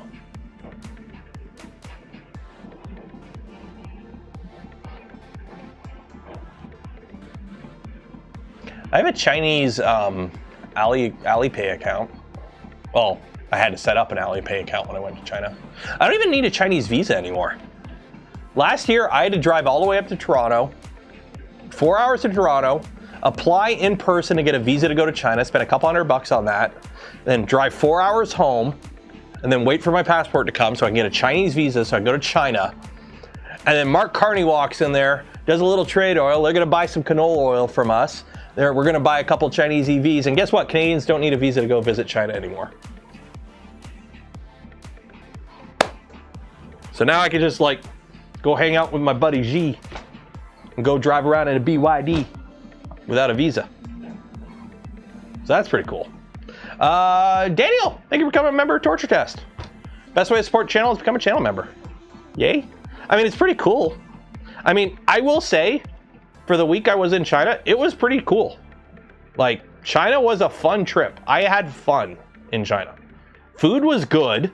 I lost weight because I walked everywhere, and the food is, there's not a lot of sugar in the food, not a lot of bread. Like, so I lost weight. The food is good. The food is cheap. Everyone was nice. Like I went wandering around the night market in Shenzhen by myself for a couple hours, just by myself, just at night, went wandering around China, Shenzhen, by myself. That was fine. It was fine.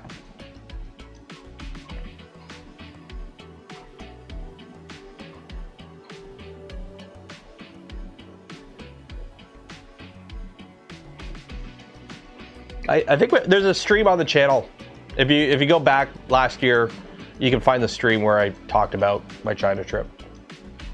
Yeah, Big True Tech flew me out for that. That was fun. Okay, let's do this giveaway. Oh, here you go. If you want the HS Pro, fun fact, I do have a Matter Hackers affiliate link.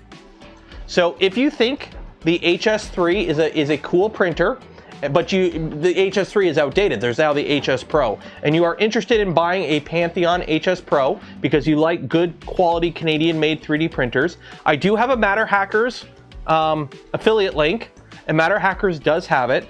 So if you do wish to purchase the printer, they do have a sale on right now,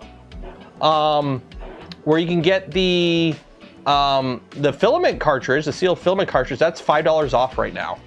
So that takes the sticker price from $35,000. It actually doesn't affect the $35,000 sticker price because this is an add-on. So they do have a sale on the add-on though. So you'll save 5% there. So, yeah. It comes with a 7-inch touchscreen too, which is the same as that one actually, if I think about it. But look how big the e-stop button is. It has a proper e-stop. That's pretty cool. So if you are interested in purchasing one of those, I do have a Matter Hackers affiliate link in the description below. Help support the channel. Won't cost you anything extra.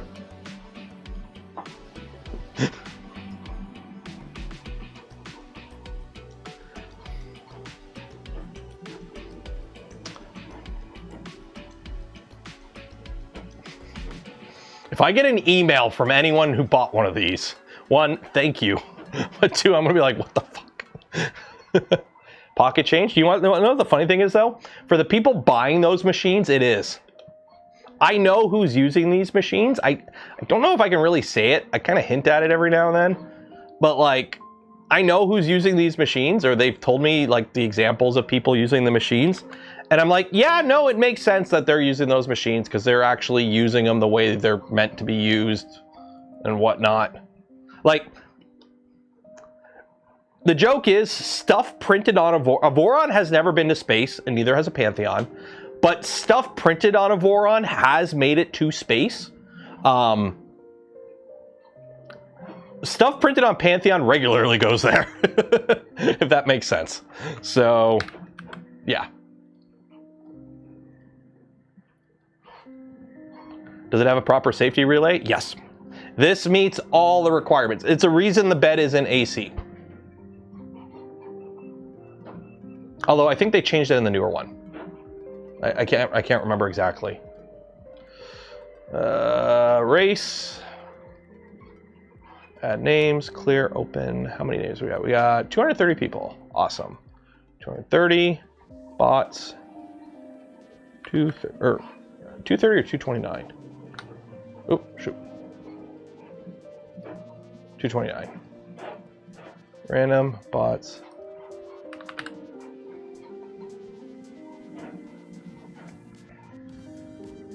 I'm sure SpaceX is using the heck out of them. From my understanding, yeah.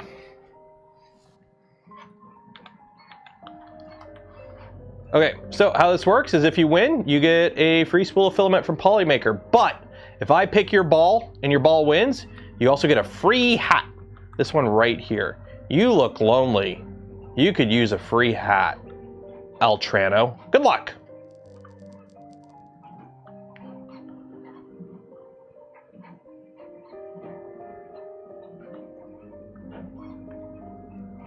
Steve's first. Steve's always first. I swear he just hits refresh like 5 minutes before the stream goes live, waiting for that link to pop up.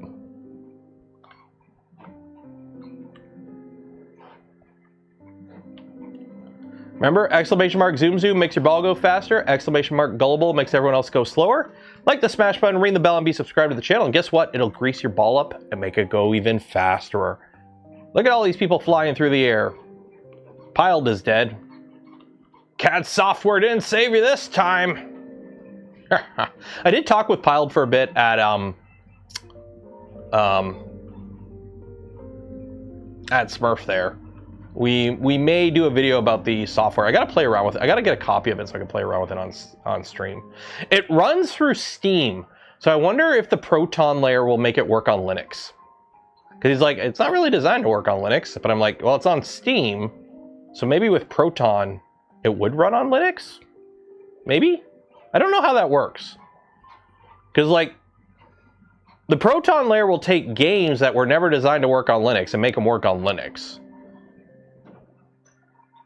So I'm wondering if like you can just take software that doesn't normally run on Linux and just kind of shove it through there, if that'll work. I don't know how that works.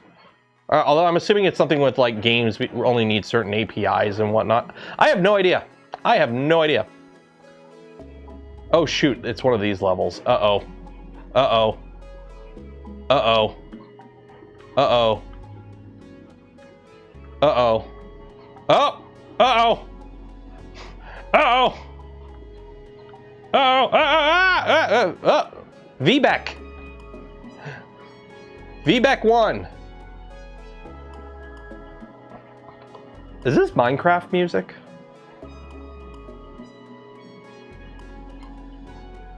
Am I gonna get copyright strike? Anyways. I'm playing a different playlist. I'm playing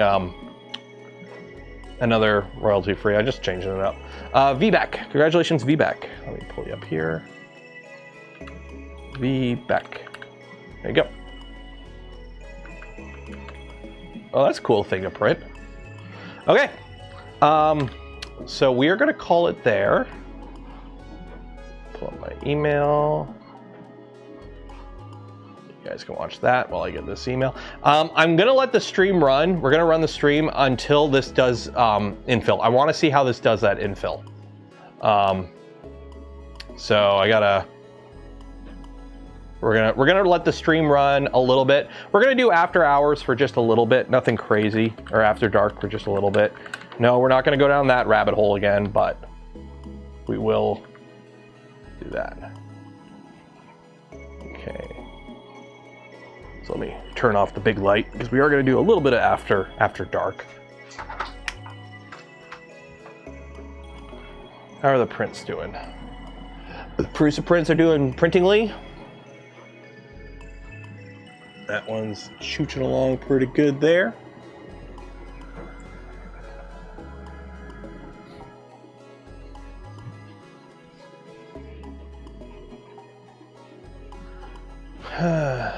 Polymaker winner, copy that email over.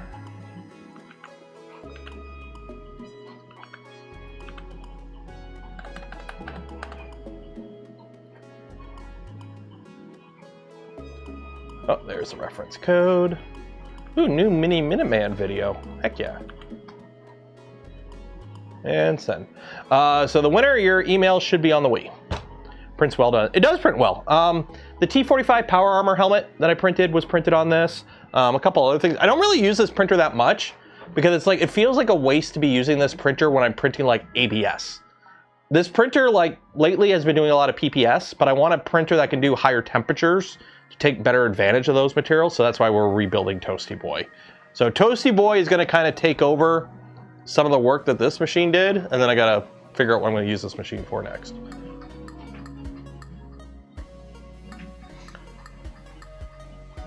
I hate these companies that like, hi, I came across your channel and wanted to share a potential program that allows creators to feature their videos on MSN. MSN? Like, the TV channel? What the like, no. Pulse accelerate. No, you're spam. Fuck off. Block. Report spam. Yes, block. Go away. MSN Messenger.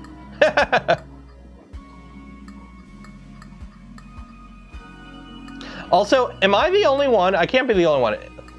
Are other people disappointed to see companies using like, there's a lot, for 3D printing, especially model design, there is so many talented people in like designing models and whatnot in our little field here, in our little niche. Is anyone else like super disappointed when you see companies using AI to promote shit, like AI images, AI models, and they're using that to promote printers and their company. Am I the only one like super disappointed when I see a company using AI to promote that shit?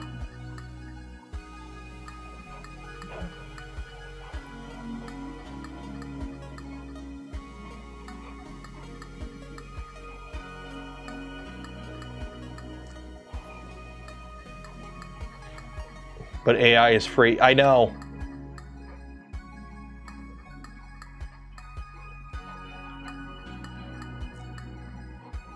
Like, especially, like, even other content creators, when I see, like, I'll admit there was, like, that little period there where I was using AI for thumbnails for the live streams, because it's kind of annoying to make a thumbnail for every live stream I do. So that's why they just kind of repeat. But, like, I did it for a bit, and I don't fault people for trying it out, especially when, like, the tech was kind of new, and everyone was like, oh, this will be kind of cool. There's a couple companies that got in shit because it's like, oh, you used AI during, like, prototyping of designs. And it's like, yeah, during that period when it was like, hey, this is pretty cool, let's play around with it. And then you realize it's kind of shit and it's all built on stolen ideas and you're like, okay, let's not use it. So yeah, there's that period where everyone just started playing around with it. And it's like, now that we all kind of know the monster under the hood, it's like, should you really be using that?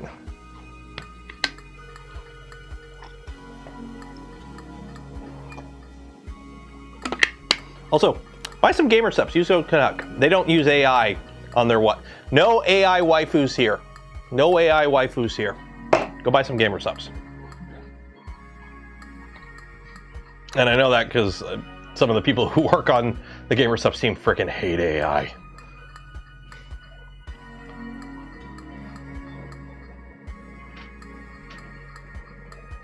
Blocking YouTube channels in the feed that show AI generated crap. Oh, dude, as a YouTuber, like, it's bad enough that they changed the algorithm like 2 years ago that hurts channels like mine and other educational type channels. But the fact that they're pushing slop so heavily now is so annoying and it's killing channels. Like, why would I work so hard on my YouTube channel when it's like people post like, yeah, I run like 4 or 5 channels where it's like royalty-free video, royalty-free music, and all you do is just find an interesting YouTube Wikipedia article, you copy it all, you feed it into an AI, go, hey, make a 10-minute script or an 8-minute and 1-second script of this, make it funny, and then you have an AI read it, and all you do is just, you know, quickly edit together a video and throw it out. Do that 2 or 3 times a day.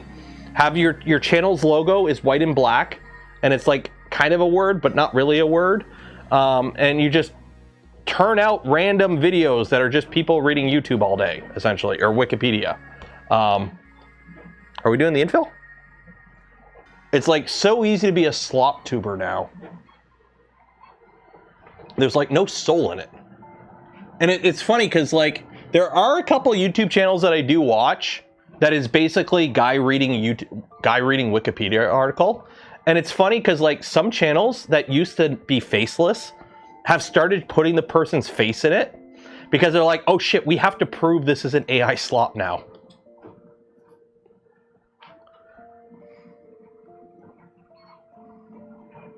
Like, I don't think, like it's no, you know, I'm not leaking anything here, but like on my channel content, there is now a tab called Inspiration, where basically YouTube recommends the videos you should make. Converting a vintage, and they give you shitty AI thumbnails to use. Converting a vintage Tronxy into a modern Voron 350 performance beast. Reviving a vintage industrial 3D printer with modern Clipper electronics. Better than a Voron, exploring open source alternative for high-speed tool changing performance. Hybrid 3D printing and CNC mill manual conversion for desktop manufacturing. Testing liquid cooling systems for stealthy, high-speed 3D printing. Building a custom, like, this is what YouTube wants me to make shit of. I'm good. I'm good. Are we on the infill yet? We're on layer 7. Should be doing the infill. Should be doing the infill. Is it doing the infill? Oh no, it's doing the infill, yeah.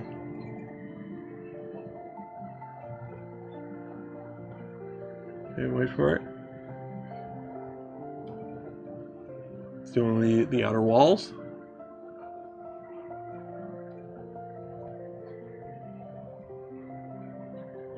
It is so smooth.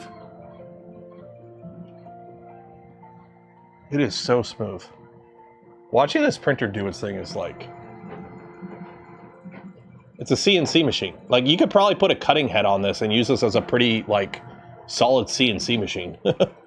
Seriously, you could probably put a router on here and this would be a decent CNC machine. Lack of Z would be a problem, though.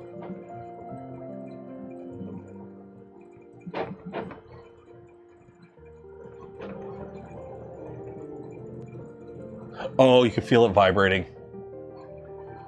So it's 60%, so the wibbles aren't that big, but you can feel it go back and forth. Like here, I'll record a video so it's actually a little bit better, so you guys can actually see.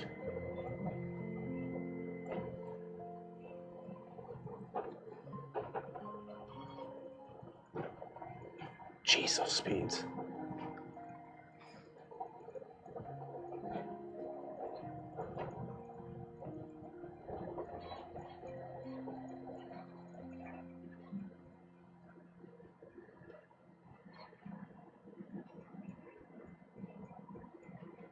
And then it's doing like an overhang part.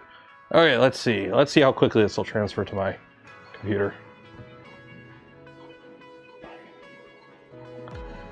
The only AI video I like so far are the gorilla ones making fun of cities. Well, the problem with AI is it doesn't actually create anything. It kit bashes at most, and the problem is it like averages everything else. So there are no peaks or valleys. Everything is just down the middle slop, and nothing is new because it kit bashes. It can't create new. It can only take stuff it knows and bash it together, which is why like certain things always look the same, because it's like, well, it was trained. It depends on what it's trained on, right?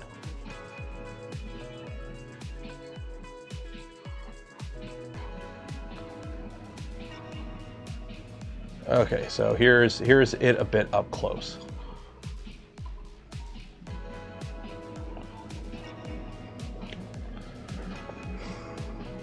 So it's first layer of the infill, right? So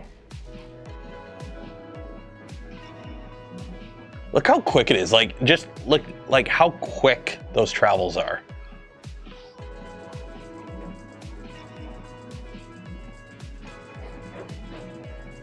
Like it just it's little.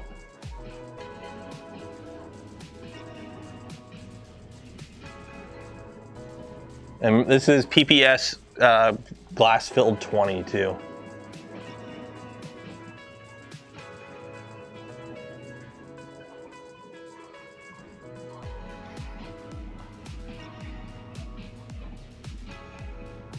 Okay. I have a whole video on this printer, by the way, too. If you, I do have a video on the channel about it, if you do want to know more about it. Remember, Matter Hackers has the HS Pro for $35,000. If you want to help support the channel, I do have an affiliate link. But we're going to call it there. We are going to call it there. So on Tuesday, I guess we're putting together the tool head for the Micron here. So we'll be putting the tool head together for the Micron. And Friday, I don't know what we're doing Friday, but Tuesday we're putting this together. I do have the Zima board 2 came in. So I do have to play around with that. So we might be faffing around with that on Twitch, and we're going to be building we're going to start building the Gundam on Twitch too at some point this week. Also, we do have to finish playing Control on Twitch as well. So it's going to be a busy week. So I think that's about it. So we're going to call it there. Hope you enjoyed the stream tonight. Don't forget to like the smash button, ring the bell. Subscribe if you're not subscribed on the way out. Shout out to LDO Motors for providing the kit for the Micron build that we are using. If you are interested in purchasing a kit from LDO Motors for the Micron or any other fine LDO products, I do have a link in the description below that goes to all the LDO resellers. Also, shout out to Polymaker for the spool of filament that we're printing right now, actually. But the spool we also gave away. Links to them and more in the description below. Affiliate links don't cost you anything extra. Go a long way in supporting the channel. Some of them, like the Gamer Subs link, use code Canuck, save some money. And for those that donate to the channel, gift memberships to others, or became members of the channel yourself, I thank you for not being able to do the things I do, create the content I create. Without your continued support, you make it all possible. I'm Taylor the Canuck Creator. Enjoy the rest of your weekend. Be safe out there. Wash your hands. And I will see you in the future. Good night.